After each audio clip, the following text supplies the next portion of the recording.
now tuned in to the cold, hard truth. Cayman's #1 hard-hitting live podcast show, where we feature some straightforward conversations on political, social, and celebrity news and all things happening in the Cayman Islands and around the world. This show was created to give the people a voice and a means of being involved and informed without any filters. Sometimes it gets crazy, but we always keep it real. We bring you the tea, piping hot, so grab your favorite beverage and join the conversation via WhatsApp at 324-1612. Email tips at caymanmarlroad.com. Now, here's your host, Sandy Hill, broadcasting live from the beautiful Cayman Islands.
How is everyone? Let me just adjust my camera tidbit here.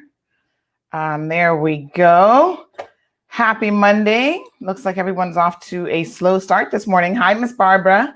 Good morning to you. How are you? I believe kids are on midterm break, so I don't know if that's why everyone is doing something else today, but hopefully we'll have some good folks jumping in. For some reason, my WhatsApp isn't working, so I'm trying to send my guest the link, and we're going to have to find an alternate option for doing that. So just give me one quick second here. So how is everyone? How was the weekend? We had, I think, a relatively uneventful weekend as things go, I suppose, here in the Cayman Islands. Some weekends are a little bit more crazy than others. So this past weekend, we didn't have any major traffic incidents. There was a fire yesterday, which is kind of weird. But other than that, there wasn't anything, incredibly crazy going on. Let me just see what's going on. Is anybody else having any issues with the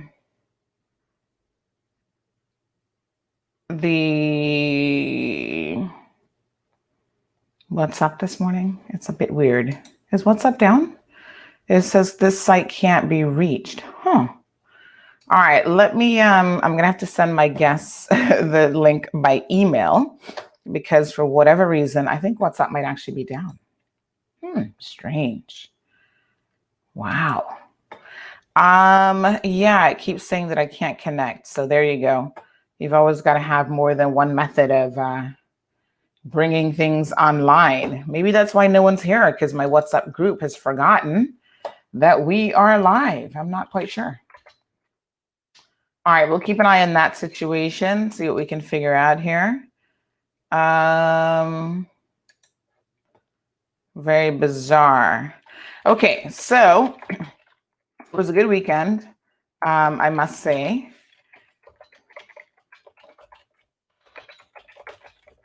I'm just trying to see if I can figure anything out. Right, so it was a good weekend. Is there something else going on with the internet? Now I'm starting to question my own internet because no pages are loading for me at this particular moment. Let me just try something simple like google.com. Okay, so that loads, but no WhatsApp and no Facebook loading. Okay, I think we might have a WhatsApp outage. Why don't we have a quick look? I know today is not Tech Thursday. However, technology is such an important part of our lives that sometimes we just have to see what is going on otherwise, right? So maybe there's some sort of an outage today, which does happen. You know, it's not entirely possible. And that would explain why we may not have as many people on the stream this morning either, because if Facebook isn't working for them, maybe they can't get on. So good morning to Catherine. Good morning, Carol. Carol says all seems a bit slow with mine too. Yes, isn't it weird? Let me just try to see if there's a WhatsApp outage or anything going on. Yep, it keeps saying connection timed out. Facebook page won't load. My Facebook app isn't loading. So I think it's fair to say that we have some sort of an outage. Like the Facebook app is just not, this is like my page manager app. And folks, as you can see, it is completely blank, not loading at all. Let me just try the regular outside of the Facebook Pages app. Let me just try the regular one and see what is going on. I'm going to close out all of my apps. Isn't it amazing how much we rely on technology? This is how we communicate, you know? Regular Facebook app. That one seems to, at least it comes up. I think it might actually be, yes, that one might be loading.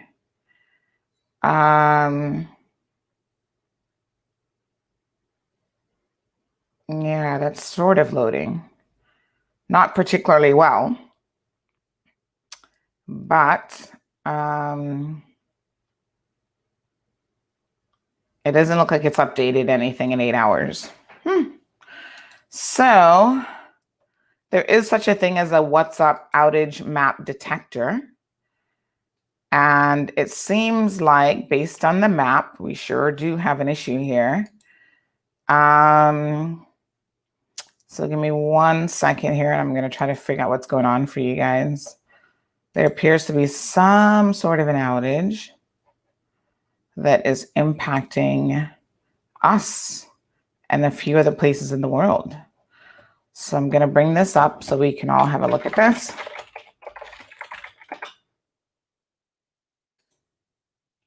Quite strange, actually.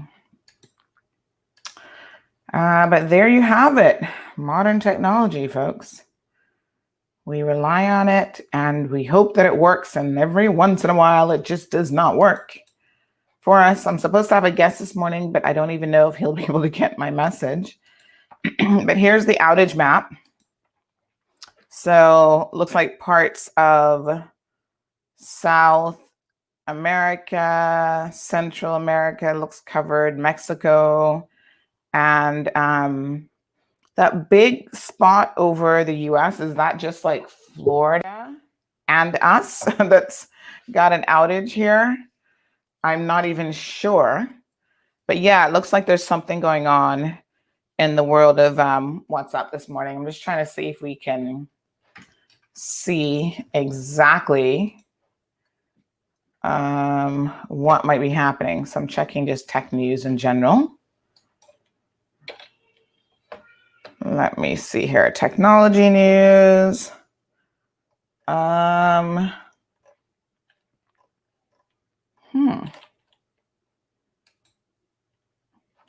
Strange.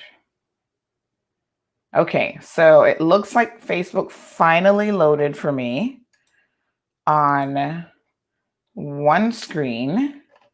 Let me just see if WhatsApp will load. But yeah, it's a little bit slow. But anyway, the show shall go on. I see the numbers kind of picking up. So maybe the issue is slowly resolving itself. But folks, there looks to be some sort of a outage this morning that is impacting both WhatsApp and even Instagram. So I'm just looking at some numbers here. So Instagram at 5:57 a.m. There's an outage complaint that started, and looks like there's something ongoing with Instagram from late yesterday, and we possibly have an issue with Facebook as well as WhatsApp. So yay, WhatsApp finally came up on my computer. I see Alric is waiting to join the show. I was actually trying to message him this morning via WhatsApp and it just wasn't loading. It kept telling me, check your internet connection. I'm like, the internet connection looks pretty good. So Cameron says that we need to launch our own satellite. I love when people say things like that because you have no idea what would be involved in that. That is no small task, folks. Not by a stretch of imagination. That's like Trump saying that he's going to launch a satellite any minute now.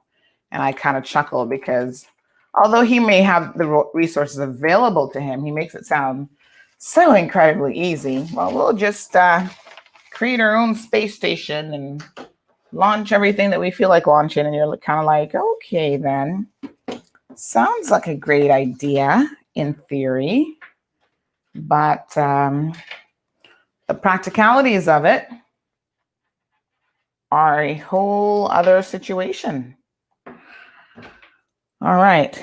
So I think we can kind of get moving here. So Cameron, Carol, Miss Barbara, how was your weekend? There was a car fire yesterday. Did you guys see that? Was that not like super weird? I was really trying to ascertain what happened with the car fire. A number of you sent me some video footage of it. It kind of looked like someone said in one of the videos that the individual may have actually hit a wall. But I got another video late last night that was like very, very close up. And I'm not so sure. I'm going to see if I can download this one because this one is quite amazing actually to see. But I'm not entirely sure that it actually hit anything. It's weird how these car fires start sometimes. But yeah, they just like, boom, the car just decides to blow up and it's crazy, right? And of course, any of us who have to drive a car, when you see something like that, you think to yourself, how safe am I? Good morning, Scott. Scott is saying everything is slow for him this morning as well. Hi, Evelyn. How are you? Catherine is joining us from the big US of A. Cameron says, start a GoFundMe page. Oh my gosh. Happy Monday, Cameron. Andy, good morning to you, my dear. Carol says, what was the crash by the Ritz earlier on Friday night or early Saturday morning? 2 cars head on. Carol, I feel like someone sent me that footage, but it never made it because sometimes if we get something a little bit late, especially with car accidents, I'm like, when did this happen? We totally missed the boat on it. And so, you know what someone did send me that I'm waiting on some information on, and we'll reach out to the RCIPS today about that. But apparently there was a fight yesterday at the Marriott. As a matter of fact, let me just send the RCIPS a request for information.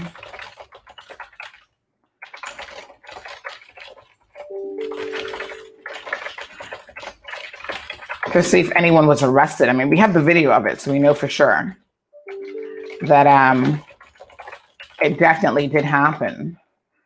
But you guys are going to be surprised when you read the story, what the fight was about. I mean, people just need to calm down. It's crazy. Marshall, thank you for joining in. Hello, Brandon. Okay, I think it's fair to say that we're probably pretty much back up. I see that some numbers are definitely rising. So on Friday, we got additional word about the, did I say the Marriott? I meant to say Moritz. Moritz. And you know, the last time there was an issue at Moritz, they got upset that we were like reporting it, and they were all, quite happened that way. And I'm like, okay, well, feel free to tell us how it did happen. This was the family who had a little bit too much of a rambunctious weekend, and the husband got cut in his hand. Well, the manager, because, you know, it's all about damage control at some point, the manager was like, no, he self-injured himself, yada, yada, yada. And I said, okay, well, we will certainly include that in the description, but we do know for a fact that there were people who were very much saying that, in fact, there was an ongoing situation with this couple. So it'll be interesting to hear now what the manager has to say about this one. Not that we're blaming the property. I mean, do not get me wrong. Crazy people going out, having too much of a good time and one too many drinks certainly is never the management's fault. But, you know, if we report that an incident happened at your property, or people staying at your property or having brunch at your property, then, hey, it is what it is. Cindy, good morning to you. Did I say good morning, Brandon? Thank you so much for tuning in. So Cindy says that the person heard a noise and ran. Good thing she did, because that would have been it for her. Which incident are we referring to?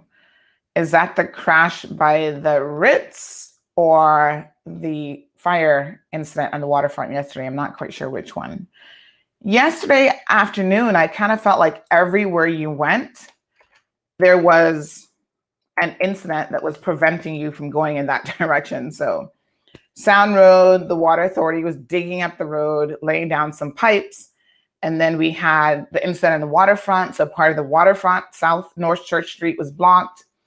And then there was another incident. Where was that one? There was another blockage somewhere else as well.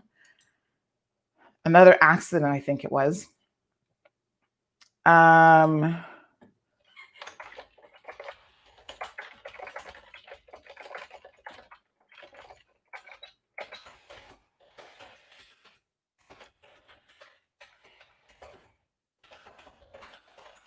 Yeah, so it was kind of one of those things that if you were out and about in the early afternoon yesterday, it was challenging for you to maneuver through Georgetown for sure, because there was always something going on. So there was the fire incident. There was, I'm just trying to recall what else. There was, oh gosh, there was a couple of things that was like crazy. And I thought to myself, this is actually the perfect day to go nowhere, to stay home. All right, let's see what else we've got going on. Irvelyn says, I'm fine with that. Good morning to Somerset. Good morning, Siobhan. Hello to the beautiful Teresa. By the way, let me do one of my morning greetings. How you doing? We'll do that one, the how you doing one. Good morning, Miss Edith. Larry joining us from New York.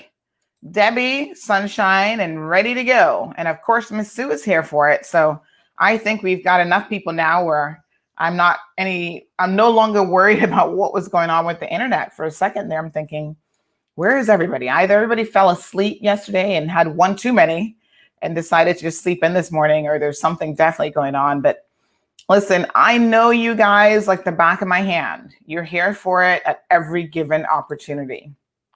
So good morning to Elizabeth as well. I do want to do a quick birthday shout out. I'm just trying to pull up the photo here of my dear friend. I'm going to tell you guys who this is here in a second. So lots of birthdays over the weekend. People are celebrating.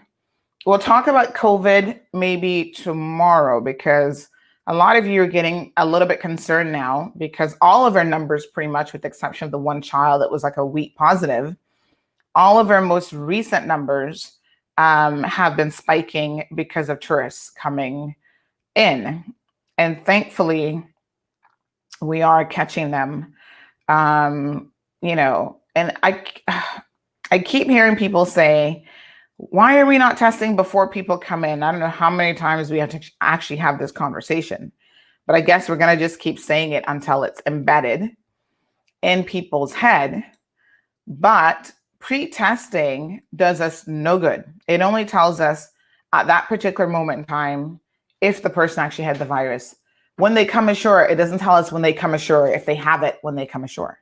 And that is why pre-testing is kind of like, it's just to have a little bit of additional information maybe, but the chances of someone having it at the pre-testing stage, I don't even know what the chances are, but that doesn't help you. So it doesn't help you to say, oh yes, let this person in or not let this person in, because what you're going to find happening is the positive results actually do not pop up until a period after they have been exposed. So if they get tested 5 days before traveling, 2 days before traveling, even at the airport, that is not necessarily going to be any degree of comfort to you. And, I wish that people would try to understand that. That's why that 14-day sort of incubation period, if you will, is so critical to us catching people coming in. That's why we have to quarantine people for that period of time. Now, we had reached out to government about some of the government officials coming on the program, because I know some of you had some questions that you wanted answered. And we're still working on that for you, so don't think that I've forgotten. We have not yet been able to get any sort of confirmation. But, I'm hopeful that we can have some information on that front soon. But we're going to bring Alric here in, because we do know that Alric actually has a conference call meeting this morning. But just a quick note, did you guys see this story over the weekend about this young man? He's Ukrainian, a fitness guru, 33 years old. By all accounts, a healthy young man. And he was one of those persons on social media who was going on and on about the fact that COVID is fake and it's not real and not to believe it. Well, this is why you listen to the experts and not a guy who is probably a self-made fitness enthusiast and social media influencer, because lo and behold, he actually died over the weekend, which is so incredibly sad. Such a handsome fella. Looks like he's the picture of health. Of course, looks can be deceiving, but I'm just saying, he obviously takes health and fitness seriously, according to him. Well, he used to anyway. He's now deceased. He has died of COVID after spending 8 days in the hospital. He did have a change of heart, and he did say that, this thing is real and that you should take it seriously. Unfortunately, it was a little bit too late for him, because they discharged him from the hospital, and then he was readmitted, and within 24 hours of him being readmitted, he died of COVID-19. So it's no joke, folks. Deaths in the Caribbean continue to rise as well. But like I said, tomorrow we'll have a look at some of those numbers and some of those things. I want to encourage you, if you live in the swamp area, folks, there was a story that we did on Thursday, and no, it was actually on Saturday morning, but there's a burglary on Thursday morning around 10 o'clock in the morning from someone walking the neighborhood in Swamp. So this family is begging for your assistance. We do have a lead already that we provided to the family, but if you know of anything, it seems like it could be someone who just walks around the neighborhood either on her bicycle or otherwise, and she went into their house and helped herself to some of the things that they've worked so incredibly hard for. So she stole a MacBook. They've got the serial number, so if she tries to unload this anywhere, it's not going to be of much use to her. And in fact, I don't know much about, I'm not a MacBook owner, but I'm assuming that if the MacBook security is as tight as the security for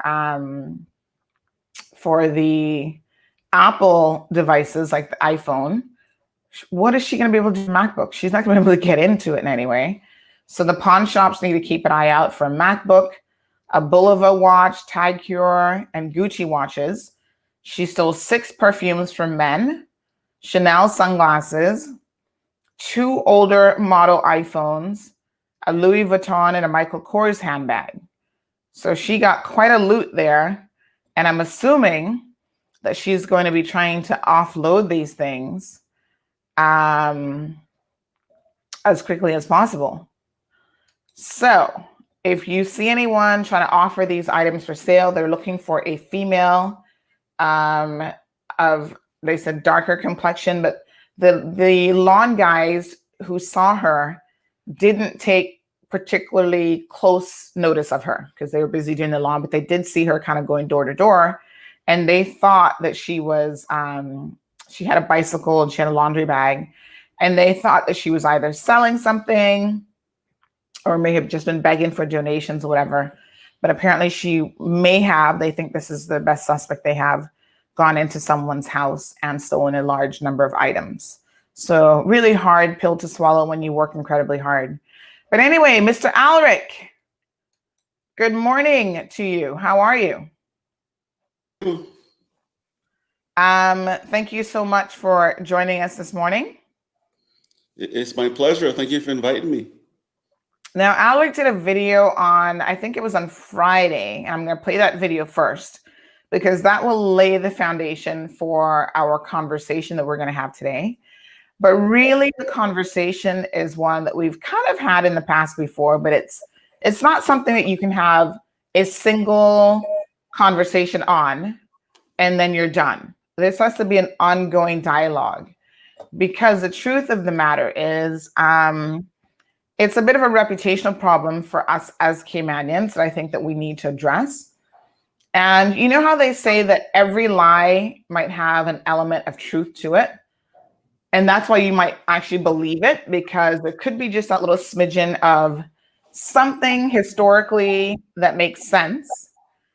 And that's why you think, well, is this really a lie? Or is this a truth? So let's just have a look at Alric's video first, and then we're going to talk about some of the things that Alric has brought up in that. And naturally, if you have been a victim of people thinking just because you're a Caymanian, you're lazy, you're unmotivated, you don't want to work, then this is definitely a conversation that you'll want to tune in for and share with your friends. So let's have a look at the video first. One of the controversial comments that is sometimes made about Caymanians that Caymanians are lazy, so they don't get jobs, they don't have qualifications, so they can't get the interview, can't get the promotion, can't get to advance in the working world. But I just want to clarify some of those misconceptions. A long time ago, maybe 20 years ago, when I was graduating college or before that, in high school, it was the case that not a lot of people had degrees and professional qualifications. But over the last 20 years, a lot of Caymanians have gone away to school, gotten degrees, gotten trade, gotten skills, both here in Cayman and in London, Singapore, Hong Kong, globally. So we now have quite a number of Caymanians who are qualified in a way that they were told to go overseas and qualify. So I think we have a whole bunch of competent Caymanians. I think the issue is the opportunity. So are they getting the opportunity for an interview, to be considered for a job? And if they're being considered for a job, is there a level playing field in the way that they're evaluated for the job? And when they do get the job, is there training? Is there support? Is there an interest in having them move to the next level within the relevant company? What I would say is, having worked in different big firms, global firms, I would say that in Cayman, there is a push for new people coming to Cayman and training them and upskilling them, making sure that they get good portfolios in their jobs, making sure that they get connected to the clients and do business development and marketing, so that when it is time for promotion, those persons can say they've checked all the boxes, they've done all the right things in order to be considered for promotion, and they have a wide range of networking contacts. What I would say is that aggressive hiring and training and promotion that is done for other people isn't necessarily done for Caymanians. So it's not that Caymanians are looking for some protectionist policy or the reinstitution of the Cayman Protection Board. All Caymanians are looking for is an opportunity, fair treatment, and the same sort of push and support for their hiring and training and jobs, rather than being told that we are overqualified or we're too senior. So one of the things is the simple enforcement of the immigration law. Caymanians should be considered as a priority when they are qualified and competent Caymanians. And what I'm saying today is that we have many competent, qualified Caymanians to do jobs. They're just not having the opportunity. And that's one of the things that I would like to see changed, is the simple enforcement of the immigration law. The biggest issue that we have in Cayman is a lack of enforcement of laws. So that's one of the things I would love to see. And I would just hope that excuses are not continuing to be made about why a Cayman can't be employed. Simply to enforce the law, create an infrastructure that allows opportunities for training, hiring, and promotion, and we're good. All right. So, Alric, thank you so much for that video. Like I said, Alric shared that with us. I believe it was on Friday or Thursday of last week. And you made some really salient points there that I think need some further discussion, because it continues to be an ongoing issue. So let's start at the crux of the problem, which is a little bit of a reputational issue. So Caymanians seem to have this reputation for being lazy, unmotivated. They don't want to work. They don't want to show up on time. We seem to have something. And I mean, like I said, a lot of times there is some element of truth to a lie or a misconception that is out there. Where do you think this comes from? What's the foundation of this rhetoric that you hear people continuing with on an ongoing basis? Well, I think you're going to find different types of workers in all countries. Mm-hmm. The issue with Cayman is so small. Right. So whatever happens in Cayman, it tends to be overemphasized, and everyone tends to notice it very quickly. Right. In a small country, if one person is late, or if two people are late, you're going to hear about it because it's small. Other than that, what I would say is we are talking about people that come from different backgrounds. So in Cayman, when you look at the seafaring history, you had very hardworking seamen that traveled globally. So what I would say is Caymanians do come from a hardworking stock of people who rise from the bottom to be captains and travel globally. Mm-hmm. One thing I would say. The other thing I would say is within our industry, within our sectors, we have not been historically aggressive, relatively speaking. I say relatively speaking because when you look at the people that come from other countries to work in Cayman, some of them come from jurisdictions where the population is in the millions, and you have 2,000 applicants for a job. There's high competition, and it's a dog eat dog world. And the attitude towards getting a job and the difficulties faced are far different from what we experience in Cayman. So if we look at it in an honest way like that, we can understand why when someone is coming from a big city to work in Cayman, they are already programmed to be aggressive, already programmed, to have that dog eat dog world mentality. Whereas Caymanians are very accommodating people, very kind, believe in working hard, but don't necessarily believe that it's necessary to cut someone's throat to get ahead. So let me just pause you right there, Alric, because I think you've already made some interesting points that we could probably dig a little bit deeper in. Historically, we have had to be the ones to go overseas, and a lot of people don't know this. If you've recently arrived in the Cayman Islands, and perhaps if you're even in your 20s and 30s, and you don't know your full history, you don't recognize that Caymanians were the ones who had to go overseas and hunt for opportunities.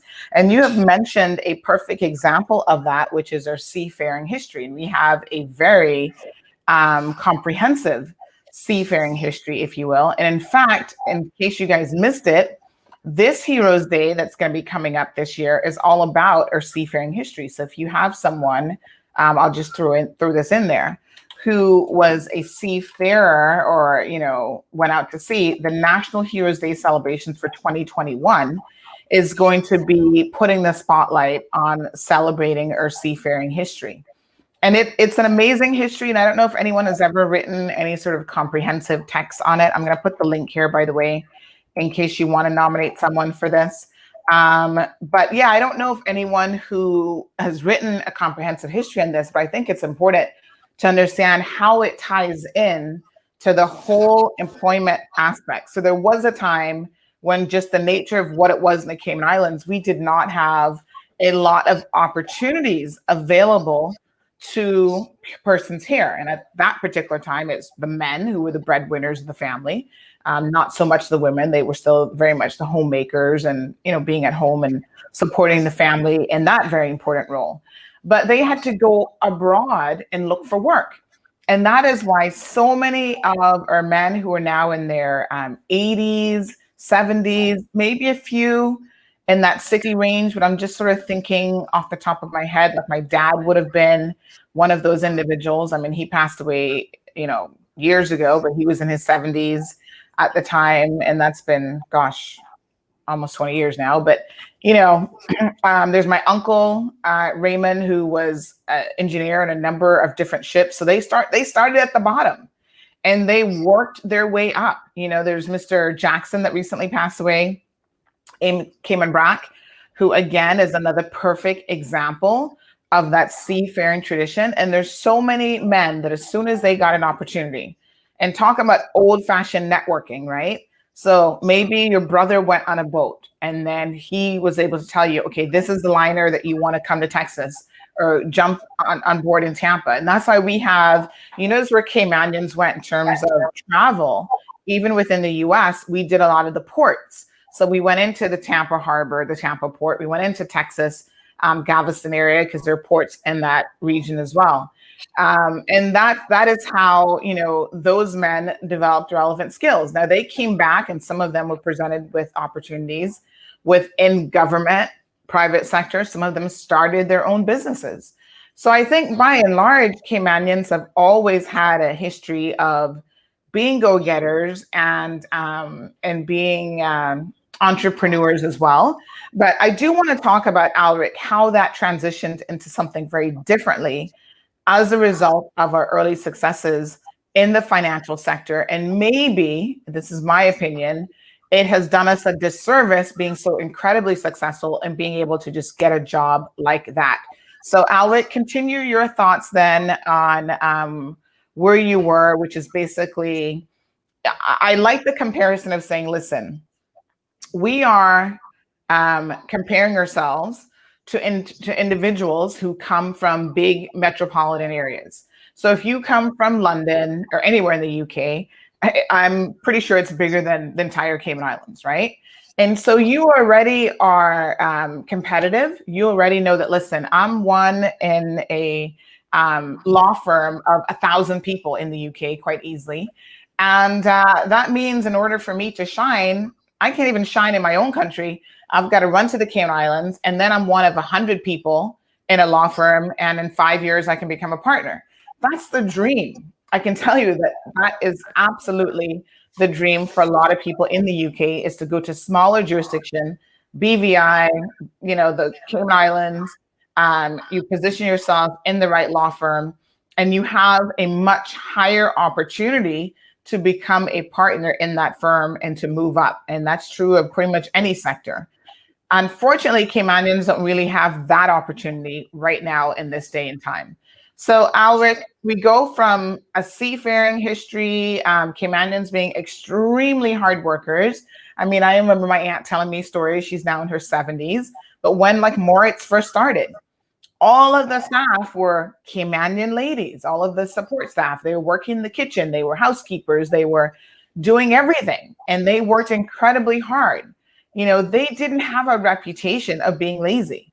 And they went out and they worked a full day's work. Then they went back into their homes, and they still were, caregivers for their family. They were still cooking meals every single day, taking care of the husbands, the kids, everything.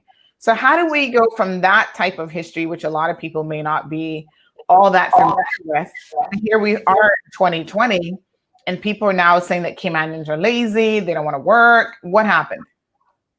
My opinion is that we went from a seafaring history to growing rapidly growing a financial services industry.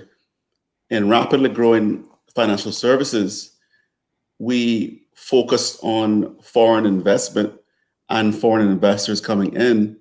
So almost all of our marketing was to encourage and grow foreign investors' wealth in and make it easy for them to establish in Cayman, to explore different avenues for them to be comfortable and accommodated in Cayman. And doing so and making such a large investment and foreign investors and others coming into Cayman, we totally forgot about growing our own people. So I think that is part of the issue as well. If we had an interest in growing our own people during this time, we would have set up trade schools from a long time ago. We would have linked scholarships that are given by the government to the growing demand in the industry. So if construction was growing, if hospitality was growing, we would have made sure that the scholarships that were given were linked to those to demand in those industries. We would have also tailored the programs in the schools from the primary school level to create both a traditional route leading to financial services, meaning accounting, banking, law, and a second route, which would have been a trade school route, which should have gone into hospitality, plumbing, AC, carpentry, etc.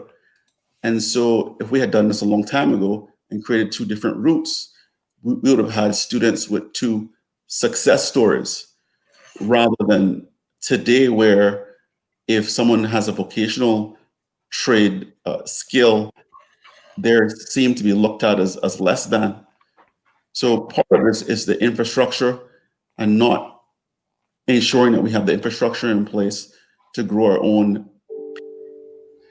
The other thing I think is that we have not been encouraging our young people to excel in certain areas. And I think this is both an infrastructural problem and also parents have to have responsibility as well for teaching their children the right things about coping, how to cope with the real world environment. Parents have responsibility. The people who create infrastructure, which is government, also has a responsibility to prepare students for reality instead of just churning out hundreds of graduates every year and not having a strong focus on the real world that they face. So school programs also have to be tailored to real world expectations. So I personally have a lot of friends who are qualified both with a trade and with a traditional degree in accounting or law. And even those qualified people are told very discouraging things. And other people come into Cayman with less experience and get promoted above them. Okay, let me pause you right there.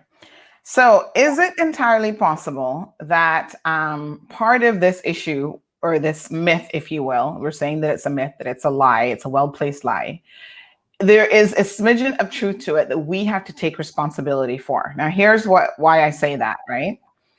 Our successes of the 70s and 80s, let's not even go back to the 60s, but we can go back to when financial services really kicked off, meant that there were opportunities, particularly in the 80s and 90s, created for Caymanians, low-level opportunities, but it was a sort of situation where you could get up today, quit your job, and by this afternoon, you had another job. And would it be fair to say, and again, I wasn't actually, I'm a child of the, I guess, 80s. I was born in the 70s, but, I started to kind of grow up in the 80s.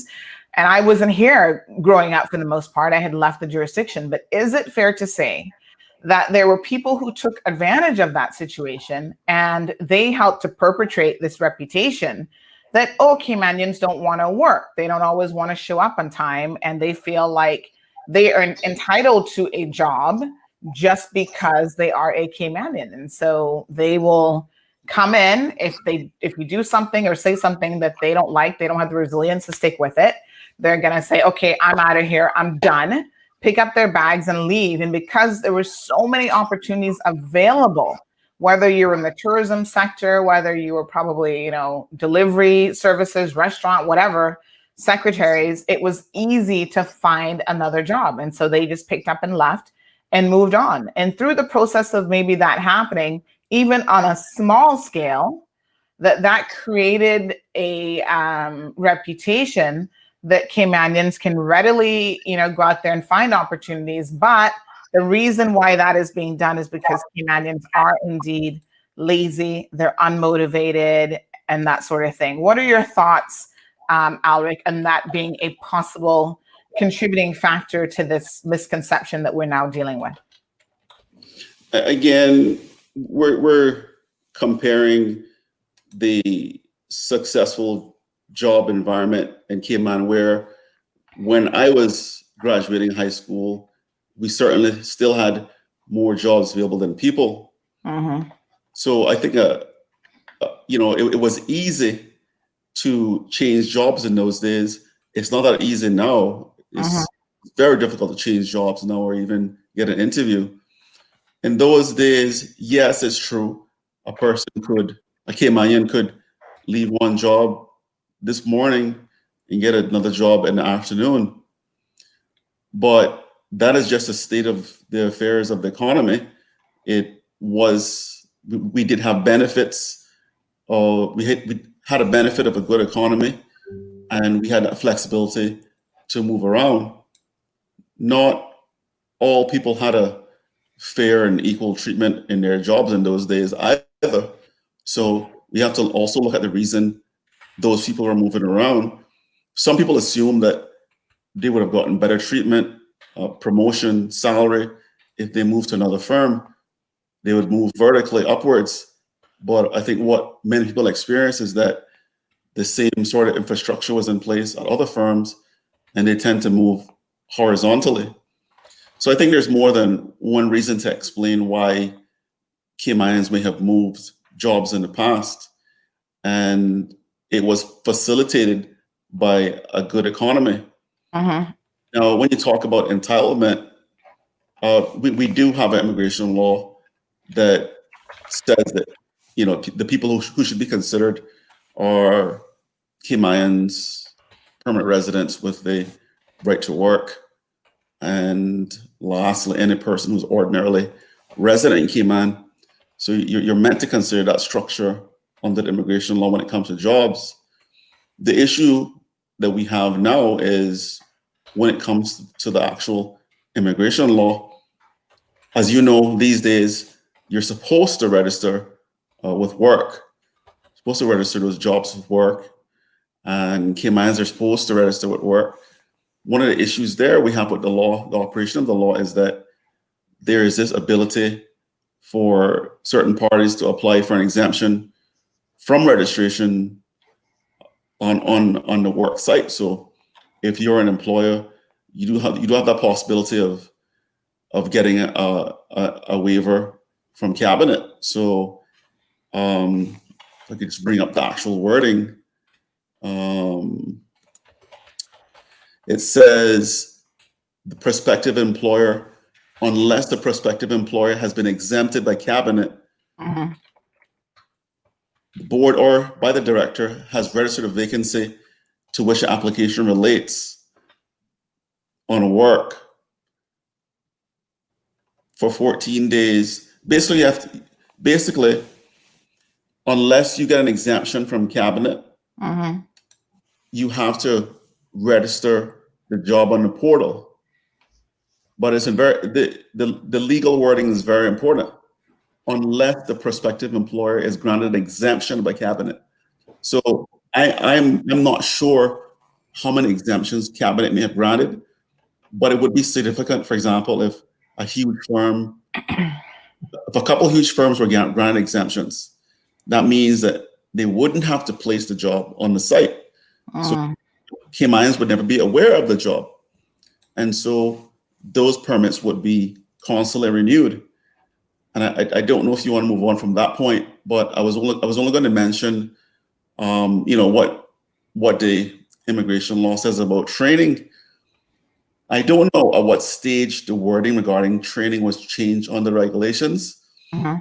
But the wording for training says the board or the chief immigration officer may require an applicant for the grant or renewal of a work permit to provide details of any program that he has designed to ensure that Caymanians are provided with the instructions and practical experience necessary to make them fully qualified to carry out the job concerned. The issue here is that the way the wording of the law is the board or the chief immigration officer may require the applicant to provide a training program. Mm-hmm. Now, this is why I think that Caymanians need to be more involved when these draft laws come out, because instead of saying that the work permit holder may be required to have a training program, it should say shall.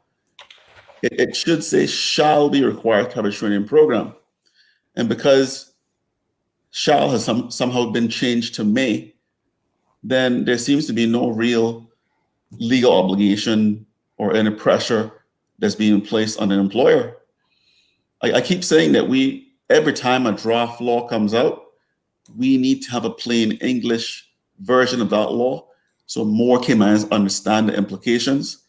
So by the mere fact that the regulations are saying that the applicant for a work permit may have that training program, we simply have people that just ignore it. Right. And not only does the law make people feel entitled to just bypass Caymanians, the attitude of the government in aggressively getting foreign workers in on the idea that foreign workers are more qualified than Caymanians on the basis that foreign workers are better than Caymanians, because you have that aggressive push by the government as well. So not only the government, but big companies have that push to get into foreign labor, sometimes out of preference for people that are from their own country. So we have two pushes, one from the employers and one from government that it wants this constant labor in. We've totally put Caymanians on the side, basically to get, the lower administrative jobs. Whenever you hear discussions in the government, for example, I hear about administrative jobs being available, but what about the highly qualified and competent Caymanians that we do have? They can take some of the management positions, director positions. Stick a pin right there, Alric. I am keeping an eye on the clock because I do know that you have an 8:30 conference call. So whenever you have to go, just let us know. But before we get into that, I do want to read a few comments from individuals who are participating. So Cassidy says, the last I heard is that the CI government depends on the funds from work permits to spend back in the country. Any truth to that? Well, of course, work permit fees are probably one of the more lucrative areas that the government does collect fees from. I mean, I've often thought that work permit fees might not, especially for the sort of administrative, middle management style jobs, they're not high enough. And that is why companies don't mind, whether it's even a secretary, companies don't mind paying for work permit fee, because a lot of people think this is illogical. It is illogical that a company would pay for a work permit fee, hire an expat to do a job if they have a qualified Caymanian to do it. But the logic doesn't flow all the way through if you're only stopping at that point, if you're only thinking of the initial fee that is involved. Because what tends to typically end up happening, there's a couple of things I think that are important to note. The first one is oftentimes you have employers who know that once they hire an expat worker, they can treat them like shit, like literally. They cannot pay their pension, they cannot pay their insurance, they can do whatever they want. And chances are that person is more likely to just sit back and take it because they don't want to rock the boat. They know that even if they leave that job, they've got to apply for another work permit. How the system works, Cassidy, is that your employer has to provide a release letter to immigration. There are some exceptions to that. But, they hold that little carrot over the head of the work permit holder. So you almost feel like you are a slave in the Cayman Islands. So there are other reasons why someone is more than happy to, it doesn't just come down to finances, in other words, right? Although there are some other financial implications why companies don't really mind paying a work permit fee.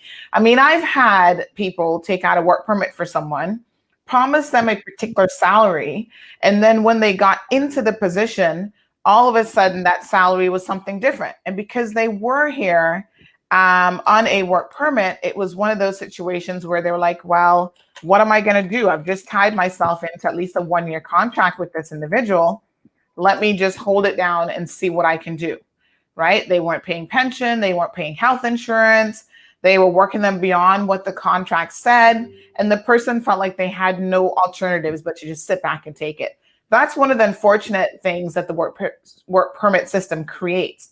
But in addition to that, what I find is there is a network. I mean, Alric was talking about the fact that you have persons coming in from overseas. And I find that when they get here, they're also more inclined to hire their friends, their associates, and family members from overseas as well. And it's not restricted to any one particular area. All of a sudden, like, oh, come to the Cayman Islands. I found a job as a domestic. And, I found a good position with a family. So they encourage people to come and do the same thing as them. So I think that Cayman, ironically enough, is considered in many respects the land of milk and honey. But the question is it the land of milk and honey for Caymanians first and foremost, which is the way that it should be. I look at a lot of things that are happening worldwide. I'm going to get to some of your other comments here in a second. But we see this movement in the US, for example. I think the sole reason a lot of people, elected Trump but because he was, oh, let's make America great again. And this was all about Americanism and American protectionism and protecting American interests. And he has done it probably not the best possible way, but there are people who've been very supportive of him. Yes, good. Let's put Americans first. Let's disregard the immigration contribution. Let's disregard immigrants that are even now Americans. I mean, I think they've gone a bit too far with the rhetoric, but there's this whole movement in that direction. We see the UK doing the exact same thing. And part of the reason why a lot of persons thought that voting for the UK to move away from the European Union was a good thing, because they were having too much encroaching of persons from the EU coming into the UK, and they claim taking up their employment opportunities, et cetera, et cetera.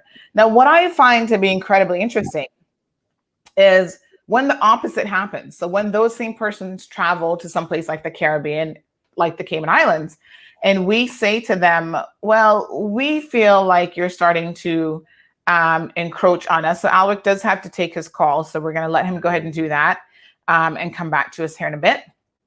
But when we feel the encroachment happening, it's just one of those things where we're not allowed to complain about it. We're not allowed to have a voice. We can't say anything about it. And that's the difference, right? We're like, no. You can't be pro-Caymanian. That's wrong. That's not the thing to do. That's not very, we're not thinking of our brothers in this world. And, all of a sudden we're made to feel bad because we say, well, what about Caymanians? Why are we not getting the opportunities in our own countries, in our own country? First and foremost, no issues with anyone coming here whatsoever. But there was a reason why there used to be an immigration protection system in place, the Immigration Protection Board or whatever it was called. That was required, that was necessary. That has been done away with. It's been chipped away at. This current government has chipped away at it in more ways than one, even with the rollover policy, which we can talk about here in a little bit once Alric rejoins us. So Alric has had to go and do some client work and take a conference call. So let's continue with some of your conversation. So Cameron is saying, will labor unions work across all industries? I don't know about that, Cameron. I mean, I guess you guys can certainly let me know. I think labor unions have a role to play potentially in the process of protecting workers, as you say, across the board. But I don't know that labor unions would be set up to just protect Caymanian workers. So I think it is really a matter of, as Alric rightfully said, the immigration law is there and it offers some degree of protection, but even that has been eroded and chipped away at. And in fact, the most ironic part is there are people who sit on these boards and who process and approve work permit applications. You've got the business staffing board, and they themselves are often conflicted because they work for companies or organizations, or they own companies and organizations that largely rely on foreign labor to be able to operate. And so there has to be an obvious conflict there. How can they be making decisions in favor of Caymanians when they have to sign off and approve these work permits every single day? And I must tell you, for the first time ever, I recently saw a case in court that we are following. It was postponed the other day. And the charge is, now we have to see if the Crown makes out their case, but the charge is actually failing or lying to the immigration board about the fact that a Caymanian had applied to a work permit renewal. And I'm going to talk about that here in a second, but Debbie has to weigh in on the issue here. So Debbie says the discrimination will continue because the laws are not enforced to protect Caymanians. The buck stops with the government and new blood is needed. Very good point. Let me say this. The discrimination is real if you're a Caymanian. There's no two ways about it. I often think about when I first returned to the Cayman Islands, and people did not recognize fully that I was a Caymanian. I had the super strong, not that it, maybe it's changed a little bit, but I definitely had a stronger American accent after having lived there for 15 years. And so when I went in and applied for a job, They didn't know that I was a Caymanian until they said, okay, yes, we want to give you the job. Let's see your credentials now. You know, do we have to take out a work permit for you? And I'm like, no, I don't require a work permit. I'm a Caymanian and here's my passport. And they were like, oh, okay. What I also observed, quite interestingly enough, is going into those particular, and I was in law firms in the legal environment, going into that environment, I would be talking to my fellow Caymanians and I would hear their stories. And I myself, having been someone who was overseas and had no clue, quite frankly, what was going on here, I myself questioned whether or not their accounts of what was happening was accurate. So I myself was like, are you sure that Caymanians are being discriminated against in this way? And it didn't take me long, because I'm a quick learner, for me to recognize and for me to realize that absolutely those people were spot on. That's exactly what was happening. And then when you start to speak out about those issues, no. You get labeled as a troublemaker, and you are part and parcel of the problem in the eyes of your employer. And so you're not permitted, you're not allowed to say, well, this situation isn't right. This shouldn't be allowed to happen. You know what I'm saying? And this is the unfortunate reality of what it is that we are living with. So Debbie, you're absolutely right about the discrimination. The discrimination is real. It is not something that is just a perception. But I have to admit that even me, when I first returned to the Cayman Islands, I thought it was merely a perception that people were having. And I couldn't have been more wrong. And, you know, if I came to recognize that this was an issue, I think that a lot of other people have recognized that or knew that from the onset as well. And then there becomes the question of what is our political arm actually doing about it? That is the part that is the most concerning.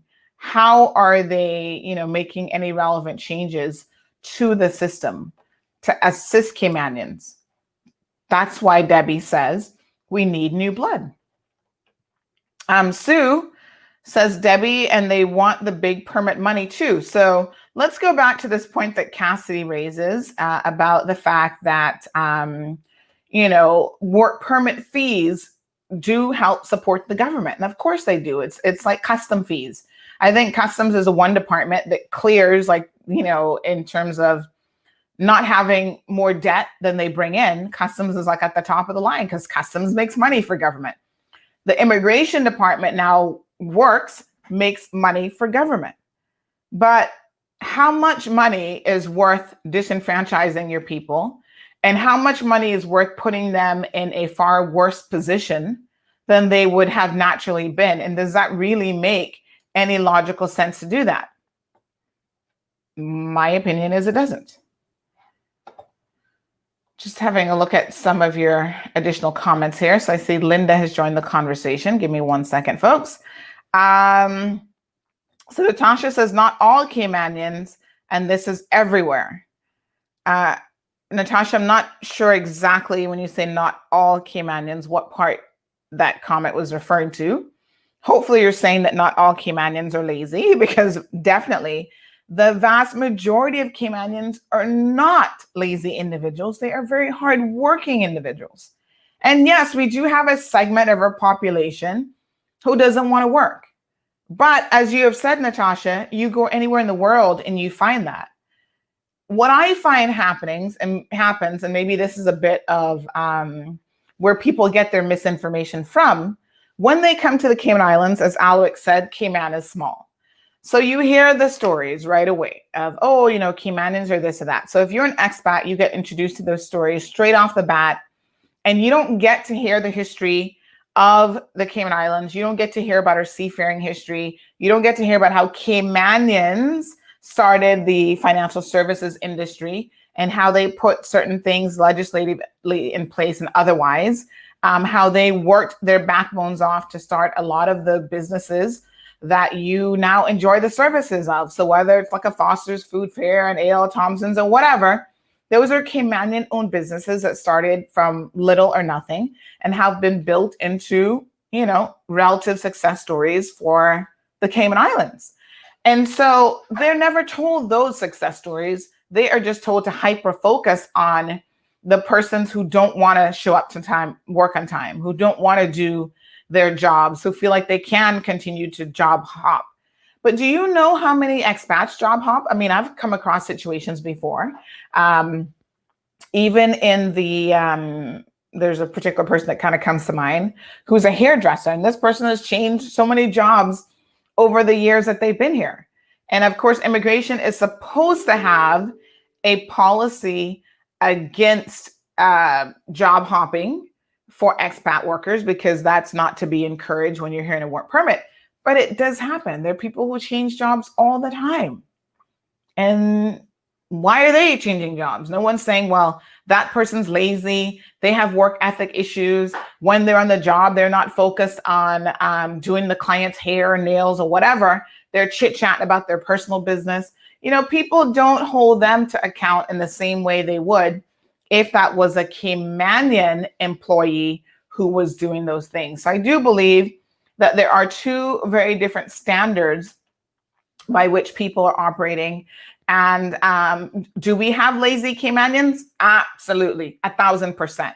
Do we have Caymanians who don't understand the importance of a good work ethic in terms of the soft skills that you need on the job, showing up to time, punctuality is important, dressing the part, all of those things? Absolutely.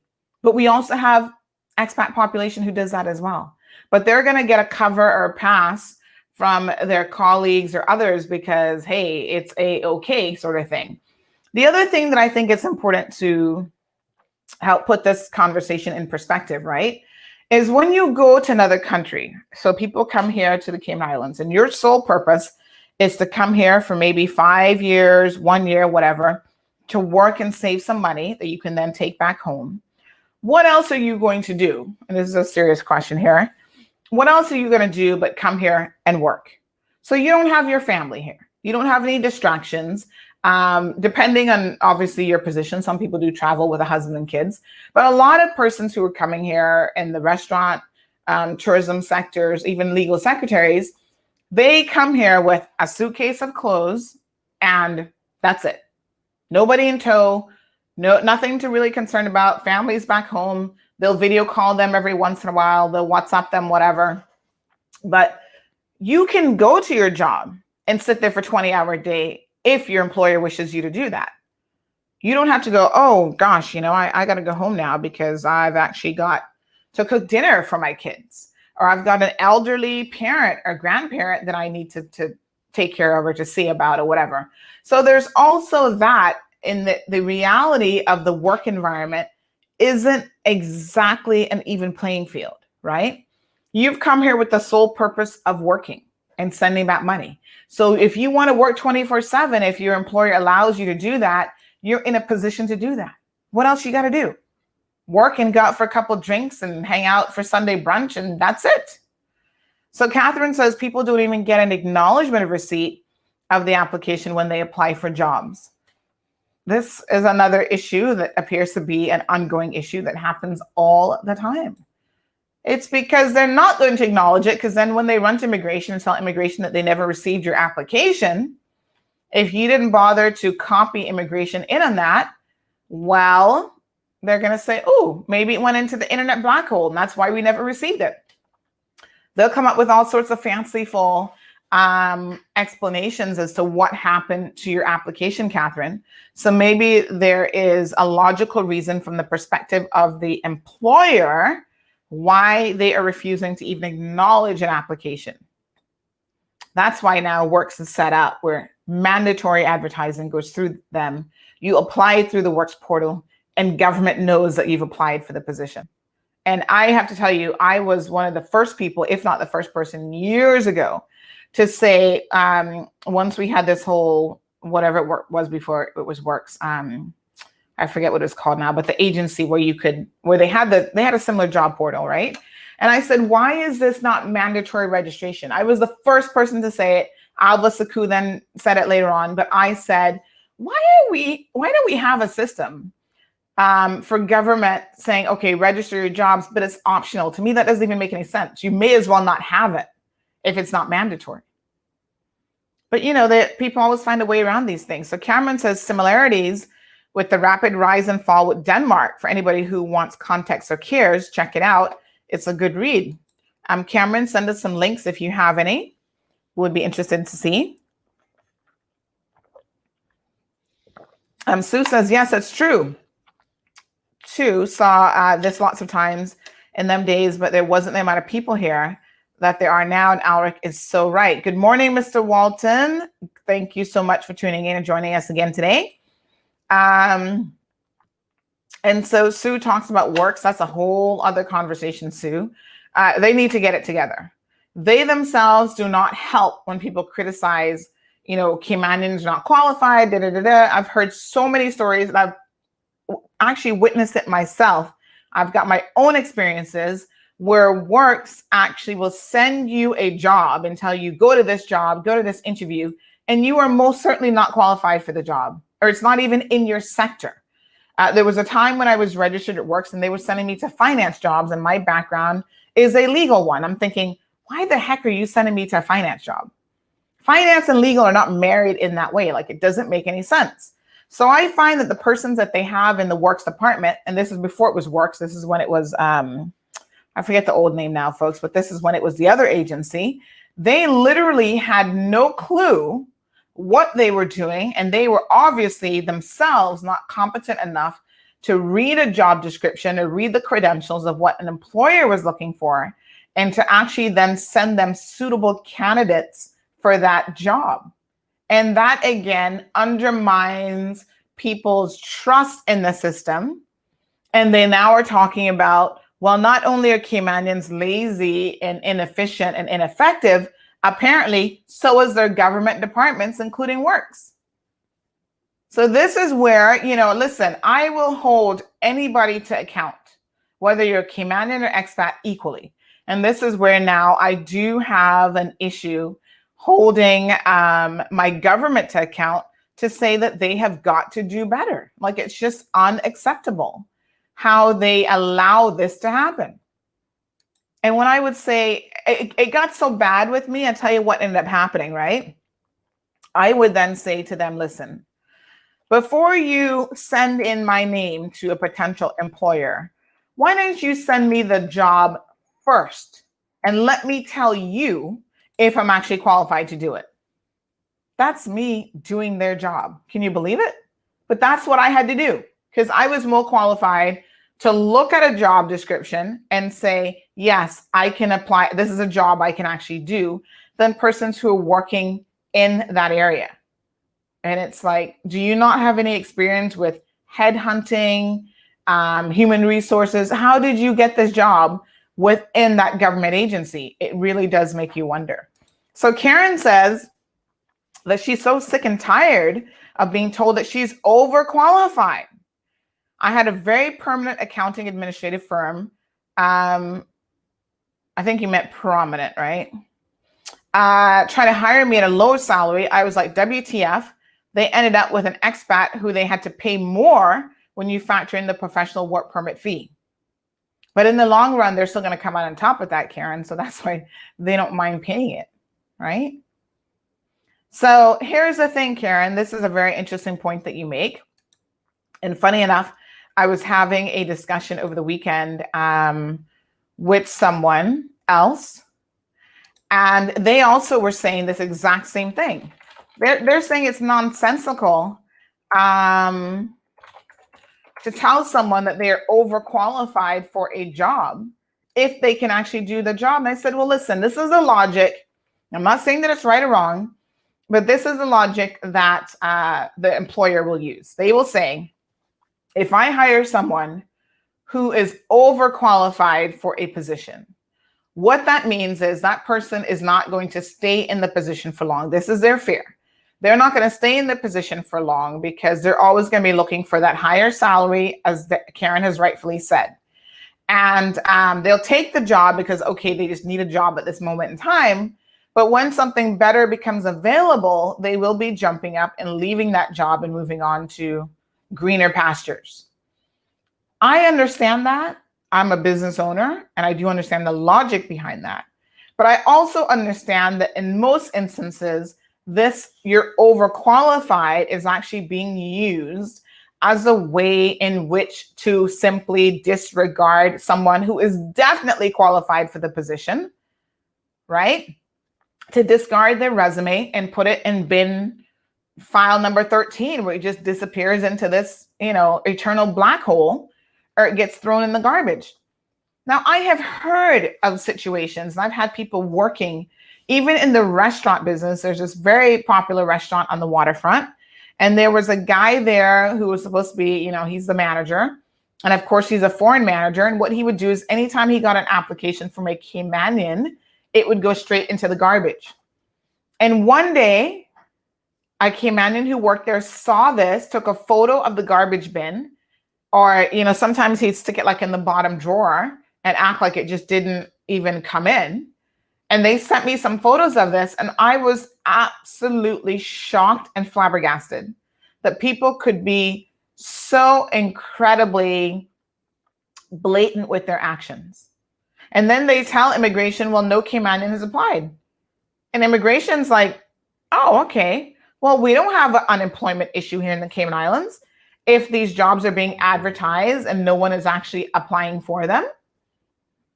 And that is why I think it is definitely imperative for any Caymanian who applies for a job to inform the respective government agency, and right now it's Works, that you have actually applied for said job. That's why mandatory registration made sense from the onset. It's the only thing that would work and the only thing that would make sense. Now, Karen, to your point, right? I know of another situation. This is an IT company that hired someone that was woefully underqualified. I don't even know if that person even finished high school, but they were good with computers and they had some skills. And then their logic is, okay, we will train you. We'll give you opportunities to take IT courses. You'll get on the job experience. You'll be trained into a higher position. Sorry. Well, 5 years into the job, they were making the same salary that they started out as. There were no upskilling opportunities presented to them. They were never given the opportunity to go to school or to take any courses or none of that. And that is one of the reasons why someone who is underqualified is oftentimes, for an employer, a much more attractive applicant. I can hire you for less money. I can promise you the world, never deliver, and no one is going to hold me accountable for never delivering on my promise, because that's just how it works. Fabian, good morning to you. Fabian says the optics is perceived by certain immigrants from metropolitan areas that they get the preference despite white and blue collar jobs, including rent paid and allowances. Fabian, aka Rambo. So listen, Fabian, we need to look no further than our own government, who has set the standard for how this is to be done. So our own government for many, many years imported foreign labor and gave them a higher salary, gave them benefits such as one travel ticket home per year. We'll move you, the family, the furniture, the dog, everything to the Cayman Islands at the government's expense of the people. And all of that is to what they claim is to attract top-rate candidates. Yet when it is their own Caymanians who are applying for said jobs, what do? The government's expense. My apologies. I'm just checking the feed here. What do? They do nothing for the Caymanians except, oh, this is your salary. They're not going to give you anything else. I was speaking to a young lady recently, and she was talking about how she was aware, and funny enough, she's not a Caymanian, but she's been here long enough now, she has status. And she was really painstakingly aware of the difference between people that they recruit from overseas and they bring in, and the benefits package that they get, the salary package that they get, and so on, versus what a person living here in the Cayman Islands, a local person in most cases, would actually be offered. And the packages are not the same, I assure you. Sometimes they take care of housing for a number of months for persons that they are bringing in. So Alric, I don't know if he'll be back with us before the show ends at 9:30, but he was talking about, in a professional capacity, even within the law firms, opportunities that you do not have available to you are a direct result of the fact that the training contracts are being given. Oh yeah, they're going to give you articles because that's the bare minimum. But the really good training to get you to go up that corporate ladder, you're not going to get the opportunity of. You're not going to get to work with the best of the partners in the law firm. That's going to be reserved for labor that they're actually importing into the Cayman Islands. Debbie says, name one country that promotes the success of foreigners over their own people. I am waiting. The Cayman Islands. The Cayman Islands does it. Pretty much. Sue McLaughlin says, so right, Sandy. Lots bring in their friends here all the time. It's a fact. I see it time and time again. Darlene says, with no disrespect, after the massive grant of Caymanian statuses in 2003, the indigenous Caymanians were not needed. So the easy way out was to continue to call them lazy, so that the status holders that include and continue to include the business people could import their family and friends to take the jobs. With no disrespect, created unemployment for indigenous Caymanians and foreigners being living in the Cayman Islands for 10 years or more, cheap labor, more poverty. And I can't see the rest of your message because it does get cut off at some point on the screen. Let me say this, Darlene, and this is where the political arm, and as you guys know, Alric is running for candidacy in the 2021 election. This is where the political arm now plays a critical role, and where we have to keep an eye on them with a magnifying glass, right? Interestingly enough, the premier of this country has said that it is important for us to continue to grow.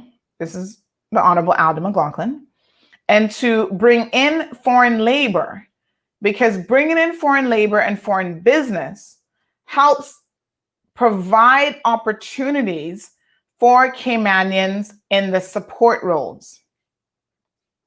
I can't remember exactly where the premier said this, but when he said it at the time, I was so flabbergasted at what he was actually saying. And I was shocked that nobody else picked up on the point. He didn't say, bring in foreign businesses because this is going to create management and professional level opportunities for Caymanians. No, he said, this is going to create, and I think he even gave examples in his quote, this is going to create opportunities for Caymanians in positions such as secretaries, messengers, and other administrative roles. Now, that is the equivalent of your parents telling you, you can only go so far in life. Like, honey, you know what? You're smart, and we have a lot of opportunities. You're going to be a street sweeper. Not that there's anything wrong with being a street sweeper, but they have just put a cap on where you're going to go in life. And for you to be the leader of a country, and you put that message out there to say to you, I mean, you got to think, young Caymanians are listening to this man. Young Caymanians perhaps are looking up to him as someone to admire. Most importantly, he is setting policy. He's making policy decisions. His government is pushing through laws. And his honest thinking is, this is how he feels and how he thinks, is we need an influx of foreign labor. We need foreign companies coming into the Cayman Islands because that helps the economy to grow. But the sector in which you, as a Caymanian, will benefit is at the bottom ring of it. Being a messenger, being a receptionist, and maybe being a secretary. He makes no mention of management potential, becoming a partner, or going high up the scale. He did not mention those jobs. And so to me, that's shocking that he would have actually said it and put it out there. And it would make me, as a voter in this country, pause and think about, wow, this is what the premier actually thinks of us. This is as far as we can go in these industries. I mean, the Cayman Islands has tons of money coming in from financial services and all of the things that support that. So fund administrators, company administrators, law firms, accounting firms, right? And the most that we can hope for is supportive roles, not ever moving up that corporate ladder. So speaking of the corporate ladder, Alric is back with us. Thank you, Alric, for joining back with us. So I was just going through some of the comments here, Alric, and I remembered that quote that the premier shared a number of years ago. And I must say that I was very, very disappointed to actually hear the premier say that. I don't know if you recall him saying that or not. I don't recall him specifically, but I do recall that comment being made that somehow, Caymanians should be happy with the lower level administrative positions, which there's nothing wrong with having an position, but we need to place value on our qualified Caymanians as well. So we can't have an admin position reserved for all Caymanians. Right. We need to have that infrastructure that supports our qualified and trained Caymanians as well. But the message seems to be that we can only get the low level positions. Mm-hmm. Now, thank you so much, guys, for your comments. I do see quite a few have come in, so I do want to get through some of these. Linda says, good morning, Sandy. I thank God for you every day because you're the only one that speaks up for us. You're our voice. Thank you. Well, Linda, thank you so much for your support. Might I just say at this point, folks, you guys know, many of you will know that I was found guilty in August of allegedly, well, I guess it's no longer allegedly, the court is of the opinion that, I'm guilty of it, of supposedly harassing Mr. Matthew Leslie with a podcast that I did and one other post. It was two very specific things that was before the court. And so I've got a sentencing hearing that is coming up here shortly on November the 6th. And when I see a comment like Linda's, I do appreciate that comment. And I do wish to inform you guys, for those of you who wanted to know a little bit about the process and where we're at, we're in the middle now of making our submissions for sentencing. So I want to thank, there have been a number of people that have come forward already and provided me with references. These are character references for the judge to consider in his decision-making process of what happens. So there is in the law, the offense is section 90 of the ICT law, which could be anything that you do using an ICT device, which is just computers or your phone or whatever, right? So because it was a podcast, obviously, that was online, it was fairly easy in some respects to prove. And it's also a bit of a low-lying offense in that it doesn't take much actually to be found guilty of this, and people are found guilty of this every single day in court. But because we had taken it to grand court, because I did want a judge alone, well, there was more than one reason why I went to grand court, but it does carry the possibility of a prison sentence. So the defendant has, not the defendant, my apologies, the victim has asked for a prison sentence. He actually wants me to go to jail for a number of months. And so we're going to talk about some of those things as we go on. There's certain things I can't share the documents or anything like that because that would run afoul of the bail conditions. But at some point after this case is over, I think we need to have a deeper conversation. But Linda, thank you. What I would say to you, people like Linda and others listening to the program, if you wish to do a reference letter on my behalf, I would appreciate it. Feel free to contact me on WhatsApp 324-1612, and I'll give you further instructions from there on how to do that, because I think it's important. The judge only got to hear what the lawyers put forward. The prosecution actually did a very good job in this case, I must admit. I'm going to give them credit where credit is due. And so they put forward a certain image of me meant to portray that, I'm this type of person. So the judge doesn't know anything about me. He doesn't know anything else. And so one of the critical things about a reference letter is to give him an idea of who I actually am as a person and the purpose that both myself and Cayman Law Road serve within the community. So I just wanted to throw that in there. I thought that might be a good opportunity to do that. So Romelia says, for years I've been reporting this. Our government keeps silent. Is it because they are getting their under the table rewards? I'm living proof. This is why I decided to work for myself. Well, Romelia, there are talks of people getting all sorts of payouts under the table. I do not know. I don't have any concrete evidence of that because obviously if I did, it would be on Cayman Road. But I think that there's a number of reasons why our own people tend to hold us down. And I think that there's certain people in this community, such as an Alden McLaughlin, who probably came from humble beginnings himself. But once he has acquired and reached a certain position in life, his remit or his belief system changes, or maybe it was always that way, I don't really know. But he is not now about pulling up Caymanians by their bootstraps. So he's not saying, I need to make sure that someone who comes after me, like an Alric Lindsay in the legal profession, has every available opportunity to, hone in on his craft and to go to the top if that's what he wants to do. He doesn't believe that there should be equity partners in these law firms. And that's why they are now trying to push through this legal services bill that is going to basically allow non-Caymanian legal workers outside of the jurisdiction to, before it was illegal for them to be working in the way in which, but they've been doing it anyway. And there was a $200 fine. Nobody was enforcing that. The government is well aware of it. But not only have they not been enforcing it, but now he's going to be happy enough to put through legislation where they remove that entirely and they grandfather in all of these people who've been working as lawyers, practicing Cayman Islands law outside of the jurisdiction.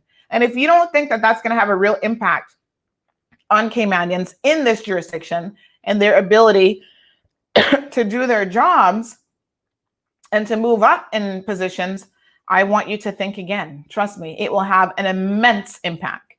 So I know Alric can't talk too much about that. I'm getting a little bit of feedback on your end, Alric, but I know he can't speak too much about that because I don't know if you have more than one window open, but because he is actually actively involved in a lawsuit against the government. Sue goes on to say they couldn't do that years ago, jump from job to job, but they do now all the time. I think it's something that's actually lessening, Sue, because opportunities are just not there. So Ian says, I recently lost my permit on renewal to Caymanian who has less experience and less education. So I would say the system works. Wow, Ian, I don't know what industry you're in, but I can tell you that that is highly unusual. So you may think in your instance the system works, but I could point to 50 other examples where it actually doesn't work. So just remember that just because we see one situation, that doesn't prove the rule. That could very well be the exception. Darlene, work permit holders having 2, 3, and more jobs. Bruce says the same types of problems exist in the UK. When I was in the UK, there were complaints about Eastern Europeans coming to the UK, taking away jobs. And I've said this before, I don't think this is necessarily something that is unique to the Cayman Islands. I think really what happens here is that we feel it more because of the size of our population. So Bruce says the Department of Work and Pension released a report which concluded UK citizens were unemployed because of issues around basic employment skills, initiatives, and motivation. And I'm not saying, Bruce, that is all in the Cayman Islands. What I'm saying is, when we actually import persons in, and we have this system of over 50% of our population is imported in on work permits, there should be no examples that I should be able to point to of qualified Caymanians not getting job opportunities, not getting training opportunities, not being able to get and the like, without them having those opportunities available to them. There should be no opportunities There should be no examples then of Caymanians who've not been able to move up the ladder, who are working extremely hard. So I completely understand that these are issues that are facing the world. And yes, we have employment and skills issues without a doubt. We have people who are not, they don't have the right motivation and work ethic without a doubt. But there are people who do in a jurisdiction where you've got more than 50% of your population on work permits. So those people who have all of the things that are required should never be in a position where they can't find a job. And the day that that is eliminated, 100%, then I want to focus our conversation of this nature on the 2%, the 5% who are underqualified, not properly motivated, don't have the proper work ethics, and so on. Yeah, I think that wide brush of Caymanians being lazy is being used as a tool to simply not employ Caymanians. I understand what you're saying, and I do agree that there is a lack of motivation here. There's a lack of support for Caymanians. There's a lack of infrastructure. There's a lack of enforcement of the immigration regulations, and there's a situation where I don't think the immigration law is strong enough, especially when it only says that the applicant may have a training program for Caymanians to get the practical experience to take over, when it should actually say shall have a program. So there seems to be a strong legal obligation in the immigration law. So may have a program should be changed to shall have a program. And we do need a system of the government that actually speaks positively towards Caymanians and actually encourages the hiring of Caymanians instead of constantly promoting this idea that we can only get good people, if they're coming from overseas. We have very good people here.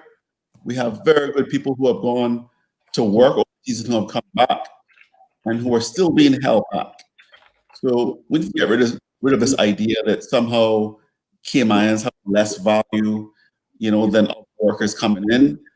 I don't have an issue with other workers coming in. My issue is Caymanians should have the same opportunities and the same push and the same motivation and direction towards hiring and promotion that is offered to other people coming in with less experience.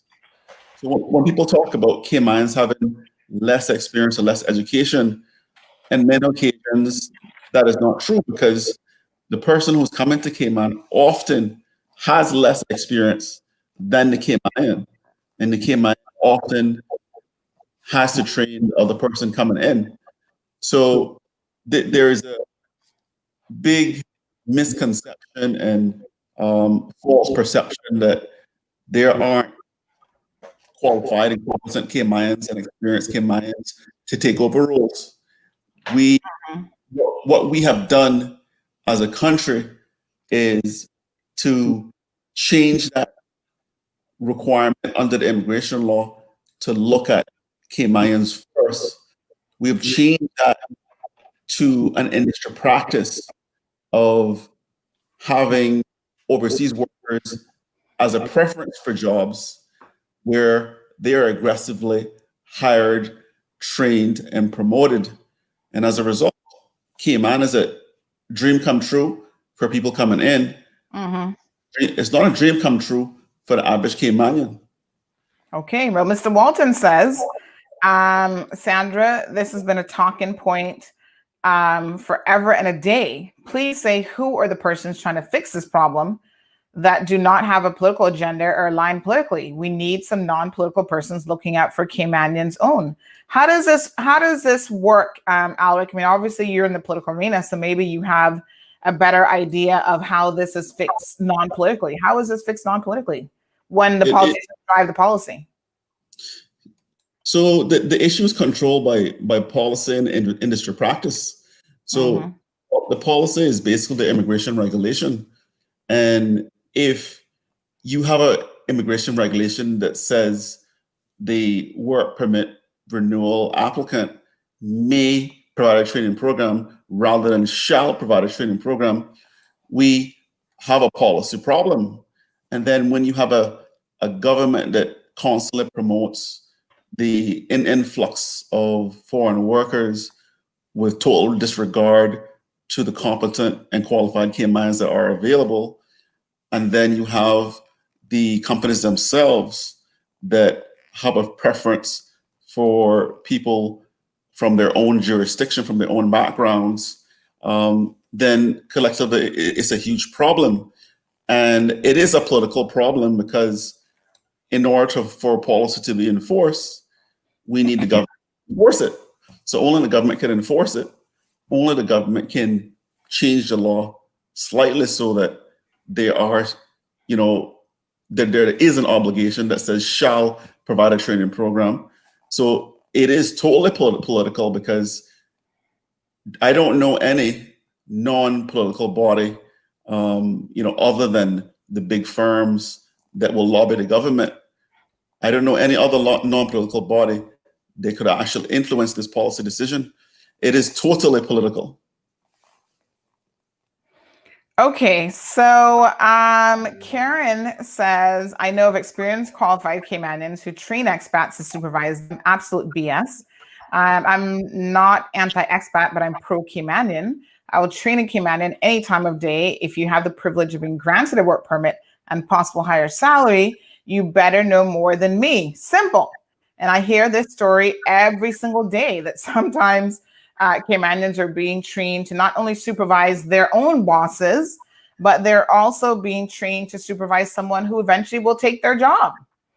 Shantae, I think that's how it's pronounced, says the new politicians are no different, looking out for others and not their own.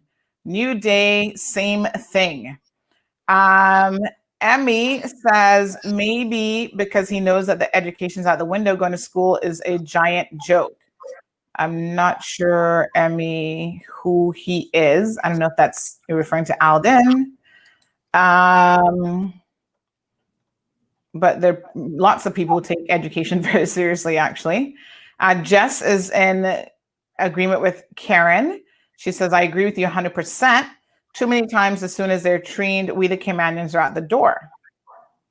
Yes, that's quite, I've heard of that story more often than I should. Thank you so much, Linda. Do send me a WhatsApp message, 324-1612. Sue, thank you for clarifying your point. Siobhan says the feedback is making it hard to understand you at times. Yeah, I'm not sure why I keep having to mute Alric's mic. I'm not sure why this time he has feedback. We didn't earlier. So do you have another app open that's using your mic, Alric, like a Zoom app or anything else? Because sometimes if you have multiple apps, that will cause the feedback. I had Skype open because I had a conference call. I just closed it. Yeah, that will probably take care of the issue. Sue says it's not a joke for all kids. Maybe some teachers are bad at teaching. Education is a whole other conversation that we definitely need to have. Sharon says they don't want to change the word. Alric, do me a favor. See if you have another browser open for this show as well, because there's something definitely going on that's, I think, using your mic and giving you feedback in more places than one. So Sharon says they don't want to change the word to shall because they simply want the work permit money. Same reason why our education system is not to such high standards. And politicians campaign, they make promises, Caymanians first, and then they forget about us. So Alric, we cannot, of course, ignore the fact that you are a political candidate running for Georgetown South. My apologies. I was about to say Northside South for Georgetown South. And of course, the question that has to be in everyone's mind this morning is what will you do differently than any other politician? Were you given the opportunity to represent the people that would make a difference? It's simple to enforce the law. I would make a change in the immigration regulation from may have a training program to shall have a training program.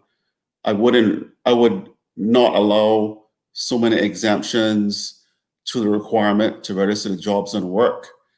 I may even have the whole work system change because I understand that a lot of applicants and new registrants are having issues mainly in relation to user-friendly concerns. So I would change parts of the immigration regulation from may to shall, to make it an obligation to have a training program in place.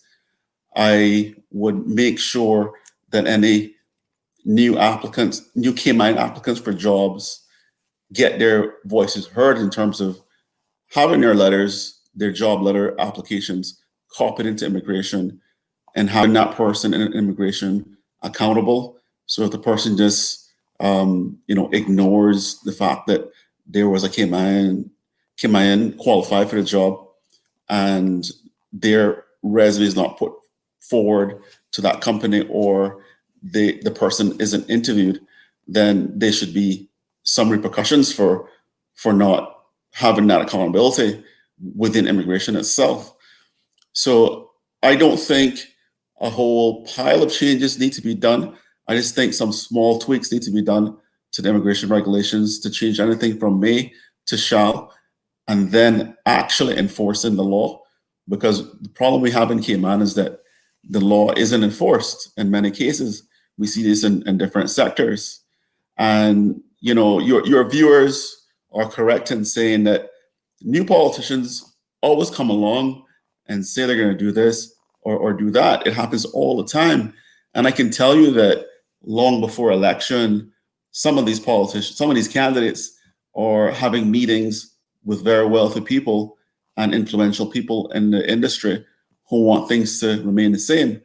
So if you're a candidate, you need to just walk away from those things, because if you take those opportunities from very wealthy people and very influential people to help your campaign, you basically you're gonna have the feeling like your interest is now special interest and not the interest of the people.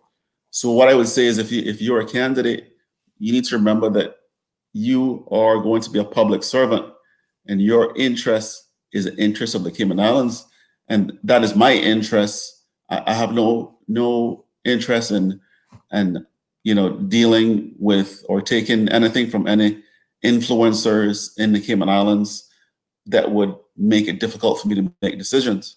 So I think the other thing of note, Alric, that might assist people when they're even thinking about you as a political candidate is, as I mentioned earlier, Alric has mounted a legal challenge against the government. So this is someone who, in his own right, is willing to stand up to the powers that be, including the Attorney General of the Cayman Islands and the government as a whole, and say what you have now done in a professional realm, particular to attorneys, allowing a particular situation, which we have discussed before in this program, to take place is wrong. There's some constitutional and legal issues potentially here. And I'm going to challenge the system and challenge your ability to do this. And yes, this is obviously directly going to benefit Mr. Lindsay himself and help him, but challenging the system benefits other people as well. And it will benefit other attorneys who are struggling to get a piece of the pie. So I think it's worth noting that Alric is someone who's not just sitting down talking the talk. He's already demonstrated by way of his actions that he is willing to fight for himself and for other people who are being disenfranchised. Yeah, I mean, obviously, I can't talk about an active case, but definitely you do have to take action if you feel there's a constitutional or other issue. I know a lot of Caymanians say they're going to get blacklisted. They're not going to be able to get another job. They have a family to feed. But the thing is, you have to start acting collectively as a whole group, because when people come into Cayman, they tend to act as a group. They tend to act collectively, and they tend to get ahead and use their network. So Caymanians need to start acting collectively, because if you act individually alone, the big companies will just pick you off. The government will pick you off. So collective action is going to be the key going forward. I know some Caymanians will say, well, this is not really my problem. This doesn't really impact me. The point I'm making is that if you don't if you feel you're being violated and you don't challenge it, then the issue is going to be taken as okay in other sectors in the economy.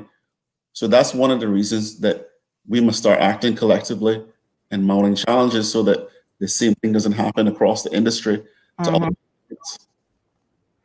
Well, Bruce makes the point that the job description is designed to discourage Caymanians from applying for some jobs. And Bruce, this is something that has gone back for many, many years. I've already talked about this on this program. I gave Cash Wiz as an example with Felix Manzanares, how he was managing the pawn shop here, and they wanted to bring someone in from overseas. So when they advertised the job, they put in all of these credentials that supposedly this person needed to have, which were inflated and not really required for the job. Like they wanted you to have, 10, 15, 20 years of repairing jewelry to run a pawn shop. It was just absolutely over the top and ridiculous. And, over the years, Bruce, what I've actually discovered is that, in fact, our immigration, even before it was now transformed into works, our immigration department had compliance officers that their role is supposed to be to review these job descriptions with a view to highlighting ones that are specifically drafted in such a way to discourage real applicants from applying. And we see this all the time. I'm sorry, Alric, I had you muted to cut back on the feedback. You were saying? Oh, I'm sorry. It looks like he's actually on a call. I'm going to just pull you out of the stream for a quick second. But yes, so Bruce, that is a regular occurrence. Happens all the time. Now that Works is there and people have to upload their job descriptions, does that mean that persons will still be, the employers are still going to be putting in these types of job descriptions and it's getting a pass from the Works Department? That is yet to be seen. I would really love to know. So Damien says that it's especially happening in the hospitality industry. I've yet to see Caymanian in management in one of our most influential sectors of the economy. Damien makes up 30% of our GDP.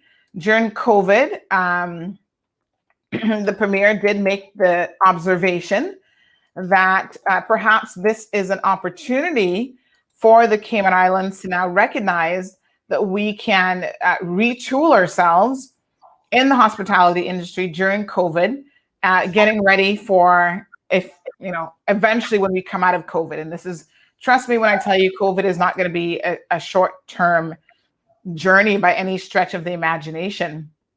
I was watching some stuff for the weekend, we'll talk about in tomorrow's show, about how effective a vaccine will even be. And there's some concerns about how we'll get back to the new normal, because we're never going back to where we were before.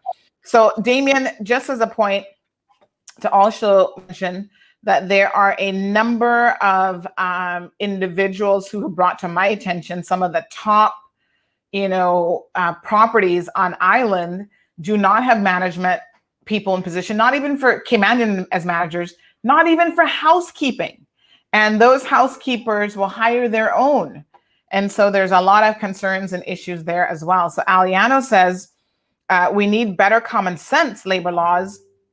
These revenue from immigration fees needs to go towards better schooling, public schooling, employment enforcement should an all-around issue from the individual ability to live and work with strict no BS means no loopholes.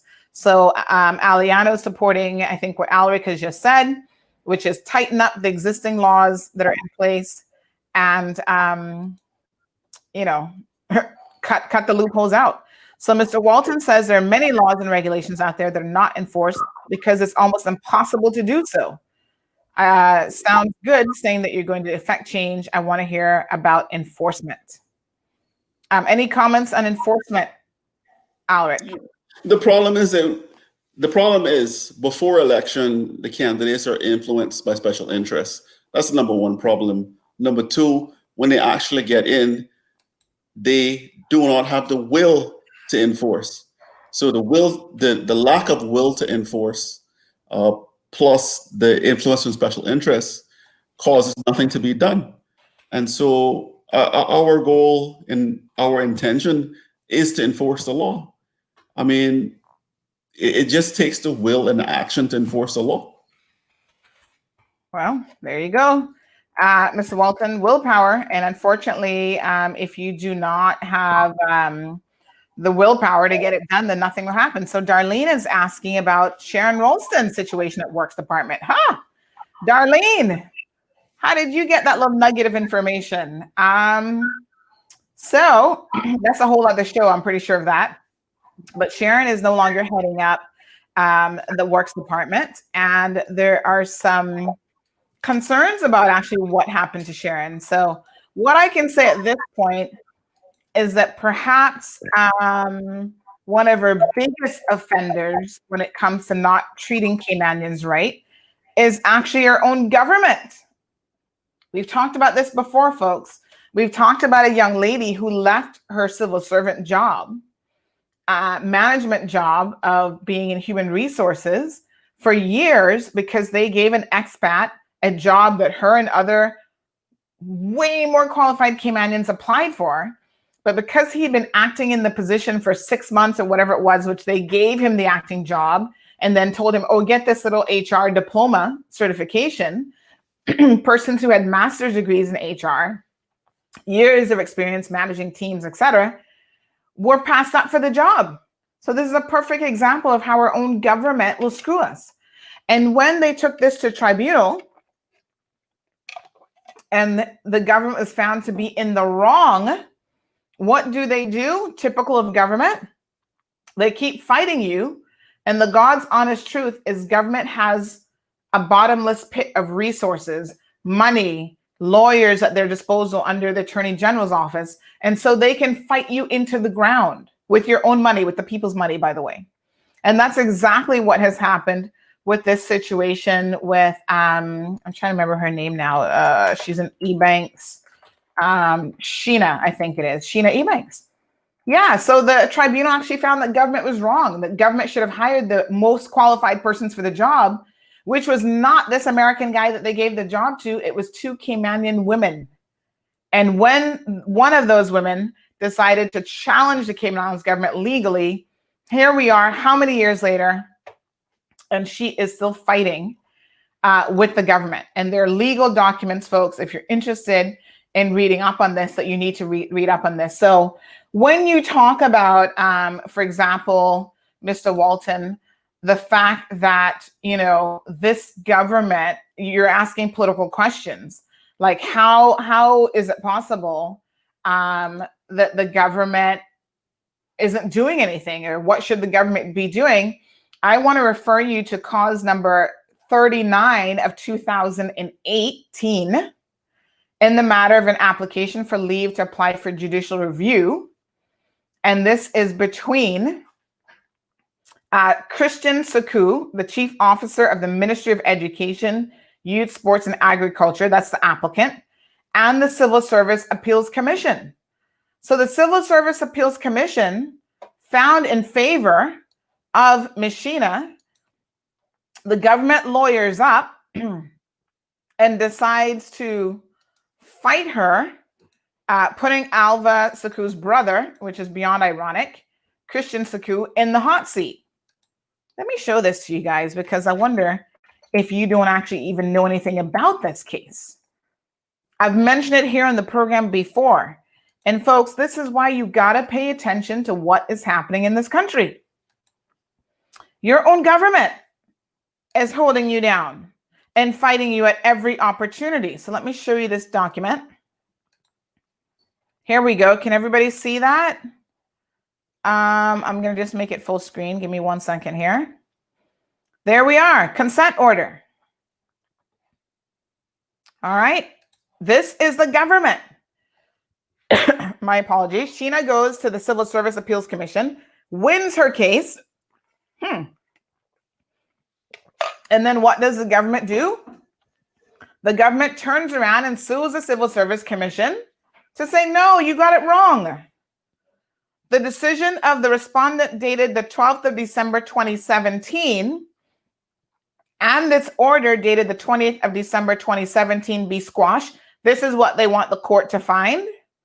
The matter be remitted to the respondent for determination. No order as to cost. So what this is the government basically saying that the Civil Service Appeals Commission got it wrong and she should have never gotten the job. Now, let me tell you how this situation gets even more interesting. You want to talk about why it's important to hire people that are not going to be duplicitous. You know what I mean? Let me break it down for you. When I use a word like duplicitous, what I'm talking about is these people are Spanish machetes. Our elected officials mean us no good. So here's what I know as of February of this year, before the pandemic took over, right? The board, the new board, so the Civil Service Appeals Commission has a new board, which is appointed by this government. Pay attention, folks. I don't want you to miss this, right? So the new board has since quashed the ruling of the previous board that was in her favor. People, wake up. They said they are rehearing the case, but listed no law or grounds for doing so. Now, I want you to take a minute and just think about who is a member or who is the chairperson of the new board. I'm going to pull up a picture here. Because if you guys do not understand the seriousness that we are in as a country and why you've got to stop electing these jokers to political office who are cutting you off at the knee, I'm going to show you why I say what I say, right? Who has the government appointed as the new chairperson for the Civil Service Appeal Commission? Wait for it. Wait for it. Let me pull up his photo here. Here we go. I couldn't make this stuff up even if I tried. Look at that, folks. Hugh Moses. Huh. He's the chairman of the new Civil Service Appeal Commission. This is also a man who has received a government contract, his law firm, to collect debt on behalf of the HSA. Like, I don't even know how he gets appointed to such a board. This almost seems like a conflict of interest. And recently, at the very beginning of COVID, his law firm got rid of a bunch of people. And guess who they got rid of first? The Caymanians. Some of them who had worked with him for some 20 years, who had followed him from his previous law firm. So, best possible decision as chairman of this board? I don't know. I have no idea. The Ministry of Education is bringing the the Civil Service Appeal Commission to court, saying that they overreached and that they don't have the remit to do what they've done. And by the way, this is a recurring theme with this government. They said it with the LGBTQ issue. Chantal got a ruling in their favor. No. The Chief Justice and the court has overreached. They did it with the decision on the port referendum issue with CPR. No. A decisions against us, they've overreached. So every single time that people challenge the government of the Cayman Islands and the government loses, the Premier allows the Attorney General, not just allows, the Premier dictates and instructs the Attorney General to levy a case against the people and against the courts for overreaching. And that is exactly what they're doing in this case as well. They're saying that the Civil Service Appeals Commission doesn't have the authority to tell government that they got it wrong. Well, what's the Appeals Commission there for then? I don't understand. because they said shouldn't have hired him. He was not the most qualified candidate. And in fact, all of the interviewing notes, he didn't score as high on. He didn't score as high in having all of the required credentials and the works. This is when you got to call it straight up BS. And this is the political arm, folks. So, Mr. Wilton, when you're talking about electing new people, how will it make a difference? This is where it makes a difference. This is where the political arm should not be trying to do this. This is ridiculous. But this is what they're doing regardless. Well, it's funny enough that the new board has squashed the previous board's decision. So I don't know how that even works now, because obviously, you know, any lawsuit or judgment would have been based on the original decision of the board. So the new board claims that they're going to rehear it. Yeah. It's crazy. It is absolutely crazy how they can twist and manipulate the law in their favor. I'll have to see if we can get an update on where we are with this. But Bruce says about independent skills testing. Bruce, we're going to eventually get to those types of conversations because, yes, education and skills assessment and testing and upskilling is important. But what we have here, Bruce, Sue, Darlene, all of you listen to what I'm telling you. The Cayman Islands government has had qualified individuals apply for positions and they have cut them off at the knees and not given them the position. Ian, going back to you when you say the system works, I'm telling you, I have numerous examples of where the system does not work. And not only does the system not work, but when it does, when a decision is held to be wrong and you think, okay, the system is working, here comes Alden on his big white horse about to overturn or attempt to overturn every single decision on the legal basis that you don't even have a right to make this decision. You don't have a right to tell government who to hire. You don't have a right to tell government that their own section of the public service management law, which says the most qualified person should get the job, you don't have a right to tell them this needs to be enforced. And he was not the most qualified person. It was either Sheena Ebanks or Samantha Bennett, and one of those two Caymanian women should have gotten the job over him. He was like third or fourth down the line after Caymanians.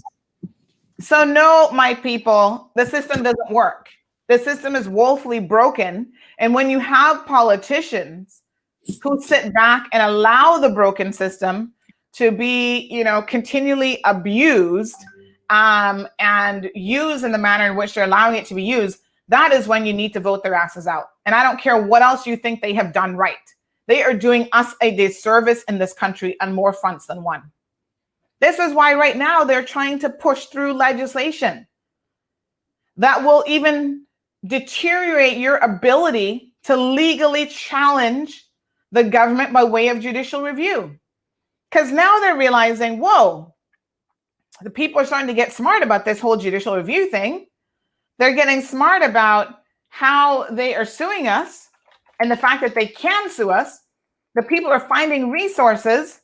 And so as we discussed a number of weeks ago, that is why the government is now seeking to change the judicature law to make it less favorable for you to be able to even bring legal action against the government. Caymanians, don't allow this to happen. Don't re-elect this man in prospect just because you think he's done such a great job at COVID, which I could point out a lot of issues there. People are not paying attention and people are not listening. And then when they end up in the same boat with the same people steering it and we getting nowhere, we're like, oh, what keeps happening to us? The decision is ultimately in your hands come May the 26th of 2020. So Jonathan, Miss Sue is in disbelief here. She says, oh my God, unbelievable, wicked person. Jonathan says, this is the same fellow that ran into my car and tried to slide his way out of paying that, and it never happened. Well, I don't even know who the dude is, Jonathan, and I don't care who he is. What I'm telling you is our government is allowing situations like this, my apologies, when it comes to employment to happen time and time again. Alric, any final thoughts before we end the program today? I just want to clarify that the Constitution is our highest document. Obviously, we know those provisions under the Constitution that give the governor and the Queen special power, reserve powers. But generally speaking, everything that is done is supposed to be in accordance with the Constitution, or at least in the spirit of the Constitution. And our Constitution generally recognizes separation of powers, which is the executive, legislative, and judicial. So each of those branches of government are supposed to be kept separate.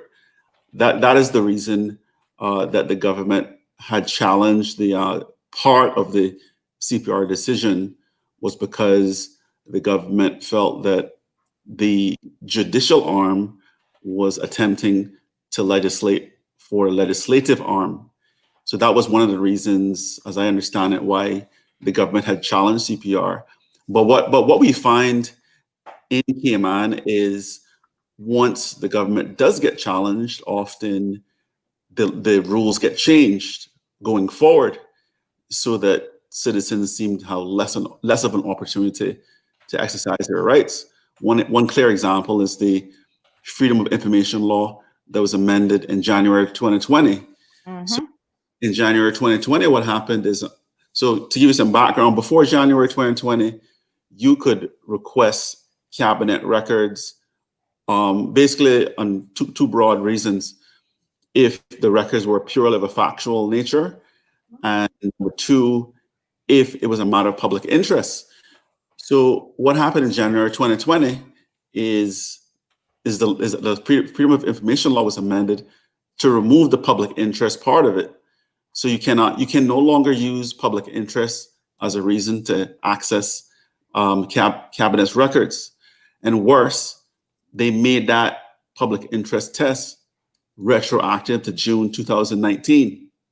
So I just trying to show you, when the government feels threatened about a member of the public raising their concerns, the government will go through a process of re-engineering laws going forward, so that we as a people don't have that right going forward. It will also, backdate the effect of that change in the law to some other date. And that is very concerning, because you would think that we would respect the rights of the public and we encourage those rights, but we're more and more discouraging those rights. Thank you so much, Alric, for that. And I think, again, this is where people need to be informed. So Sharon, thank you so much. Sharon says, thanks, Sandra, for putting the facts out there so that people can have these kind of information when they are going to vote. And I think exactly these are the things that make a difference, whether someone, in my opinion, is actually a good representative of the people or not. Enough of people who are putting their own interests before the people, enough of people who are putting big interests, big business, these big condos, South Sound, which we're like, enough is enough already. South Sound is soon going to sink into the ocean, given the number of condos that we were putting on one little slither of land. People have just had enough of, not focusing on education, not putting the money and the infrastructure in place to address traffic woes, health concerns, all this stuff. But yet every turnaround, we are giving people concessions on duty and stamp duty waivers and building duty waivers and material. I mean, it is just absolutely ridiculous. And so those are some of the concerns that we need to be hearing from candidates who are running for political office. Now, some of you, including Ms. Sue, last week made some comments. You were wondering why on earth, and I've just put the the link here for those of you who want to send me some information or want to contact me about the reference letters. 324-1612 is the WhatsApp number, or you can also email us at the tips email address. Ms. Sue was saying the other day, she wants to hear from some of the candidates running in Savannah and some of the other constituencies. And Ms. Sue, I just wanted to let you know that I have reached out to those individuals, and what they have basically said to me, I said, a few people are asking when they'll be hearing more from you because you've declared your candidacy. And they said, not to worry, that is forthcoming, but thank you for letting me know.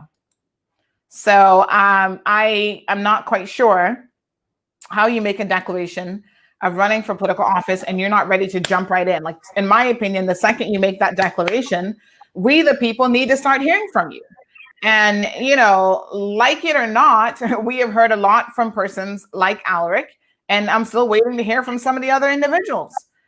We need to hear from, and we need to put people like Alric under pressure, under the microscope, to hear exactly what his ideas are. And he can't just come on one show and give us all of his ideas and discuss everything. This is a process of getting to know these individuals who are putting themselves up for political office. So I know about the ones who are in there. I know a lot about their track record and what they've done and what they haven't done. And there are a lot of them who are failing us miserably, right? And the newcomers who are coming in saying, hey, give me an opportunity over these other people. We need to know why. Why are we going to give you an opportunity? Why are we're going to give you a vote? The only way that we can do that is through, in my opinion, and you guys can disagree with me or not here, but through a slow and meticulous process of getting to know the individual. One or two pop-ups on a talk show to say, oh yes, here I am, these are my great ideas. That is not enough. We want to dig deeper and to have some real conversations with that individual. By the way, Alric, I know that you're going to be doing another conversations with us here shortly, so people can start to look forward to that. But we do have to wrap up the show. Thank you so much for joining us today. Well, thank you for inviting me. All right. The invitation is open always to people, elected officials, wannabe politicians, whoever you are most welcome to come on the program and to share your thoughts and your ideas and your possible solutions. Like we have said before, we hear a lot of promises and a lot of ideas, but hear me out. If a person does not even have an idea, which I'm telling you, too many of these persons running for political office have no clue. They just want to jump up. Oh, just vote for me because I'm a nice person. Or, I'm a God-fearing person, or I'm a this or that or whatever. Just vote for me. That is simply not enough. We do need to put you to the test. We do need to understand what the heck it is you claim that you stand for. What are some of your solutions? What are some of your ideas? And if you don't have a clue at that early stage of solutions for our problems, so in other words, you don't even have a promise of what you're going to do, like a concrete promise. We heard Alric today saying, listen, folks, this is what needs to be done. We need to examine the law, and this is how, specific terms, we need to tighten up the immigration law. Remove this word, shall, and put in another word. Make it compulsory to do certain things. Focus on enforcement. These are the solutions, folks, that we need to hear. This is what I'm looking for from a candidate. And I hope that you are with me on this journey as we move into 2021. May the 26th, folks, is election day. And by the way, in case you've not noticed, on the CMR page, we already have up a counter, right? So we are at, let me give you the dates here. The May election is, the page is still loading, slow. 218 days, 15 hours, 5 minutes, and 22 seconds until the next general election. So we got a lot of time, but on the other hand, we really don't have a lot of time. It takes time to get to know people. It takes time to get to put these questions to the various candidates. In the last general election, folks, we had 63 persons running for political office. Let me say it again, 63. Okay? If you want to hear from 63 candidates about their solutions, their proposals, how they're going to work together to make the Cayman Islands the best possible country in the world for you, the people of the Cayman Islands, it takes a lot of time. 63 people is a lot of people that need to be campaigning out there and need to be reaching you with their message. And a lot of them have made a declaration that they intend to run, and we have not yet heard from them in terms of reaching the people at all. To me, that's a sad indictment. What's the purpose of you even declaring if you're not ready? You need to be ready. All right, good folks. That's all she wrote. Thank you so much for tuning into the program today. We had a little bit of a slow start because of the tech issues, but don't worry, Facebook seems to have sorted those out. Still moving a little bit slow, but I think it'll be fine. Big shout out to my good friend, Mr. John Douglas. Happy birthday.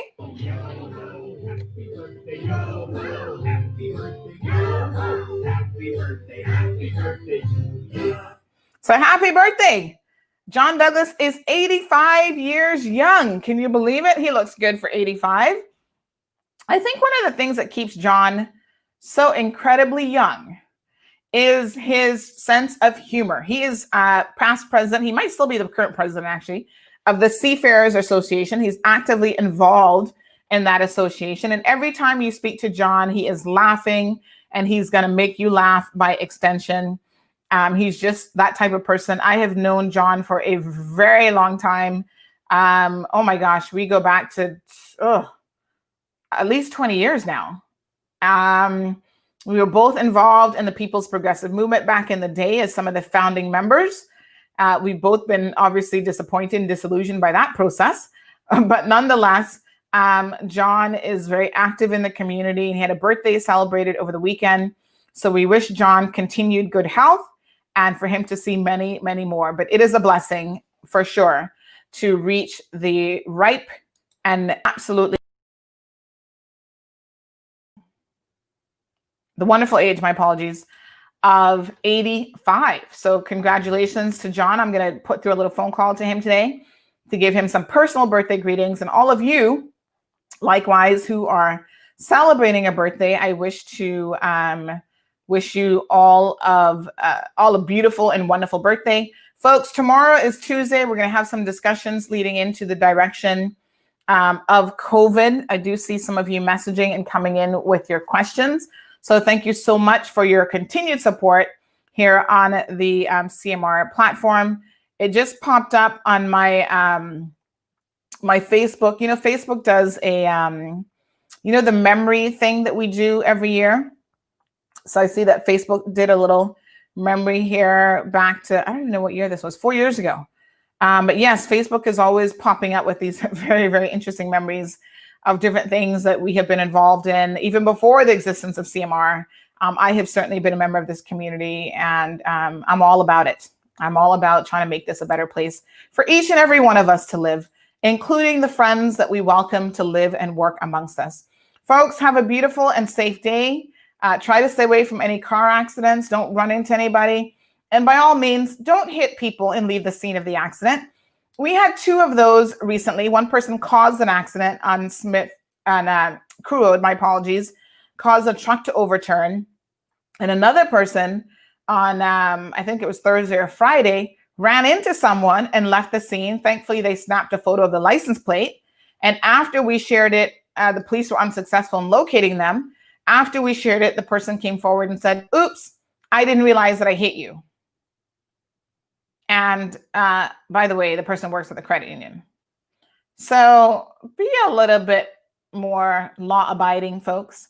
Be a little bit more courteous to other people on the roadway. That's Caymankind. It's not Caymankind to hit someone and pretend like you didn't know that you hit them. It was kind of obvious from my witnesses that this person was hit. Nonetheless, they will now be taking care of the damages. Again, another mystery solved by CMR diligence. And once again, folks, if you know anything about the recent theft or burglary in the swamp area, by all means, reach out to those homeowners and let them know. We do have a name that we provided to them that perhaps the police can investigate a little bit further. But if you see someone walking around with a new MacBook and these other watches, perfumes, handbags, trying to unload it, because we think this person probably has a drug problem and they're looking for some quick money, do not purchase those items. That is actually an offense. What you should do is call the authorities immediately and identify who this person is. Someone has worked hard to have a few luxuries in life, and it's unfortunate when other people do the wrong thing and steal from them. So folks, again, I appreciate the love and support. Have a beautiful day, and we'll see you tomorrow morning at 7:30 a.m. Thank you for tuning in to another edition of The Cold Hard Truth. Make sure to check Facebook for showtimes and more information and the latest news at CaymanMarlRoad.com. Subscribe to our IG and Facebook pages to get the latest happenings.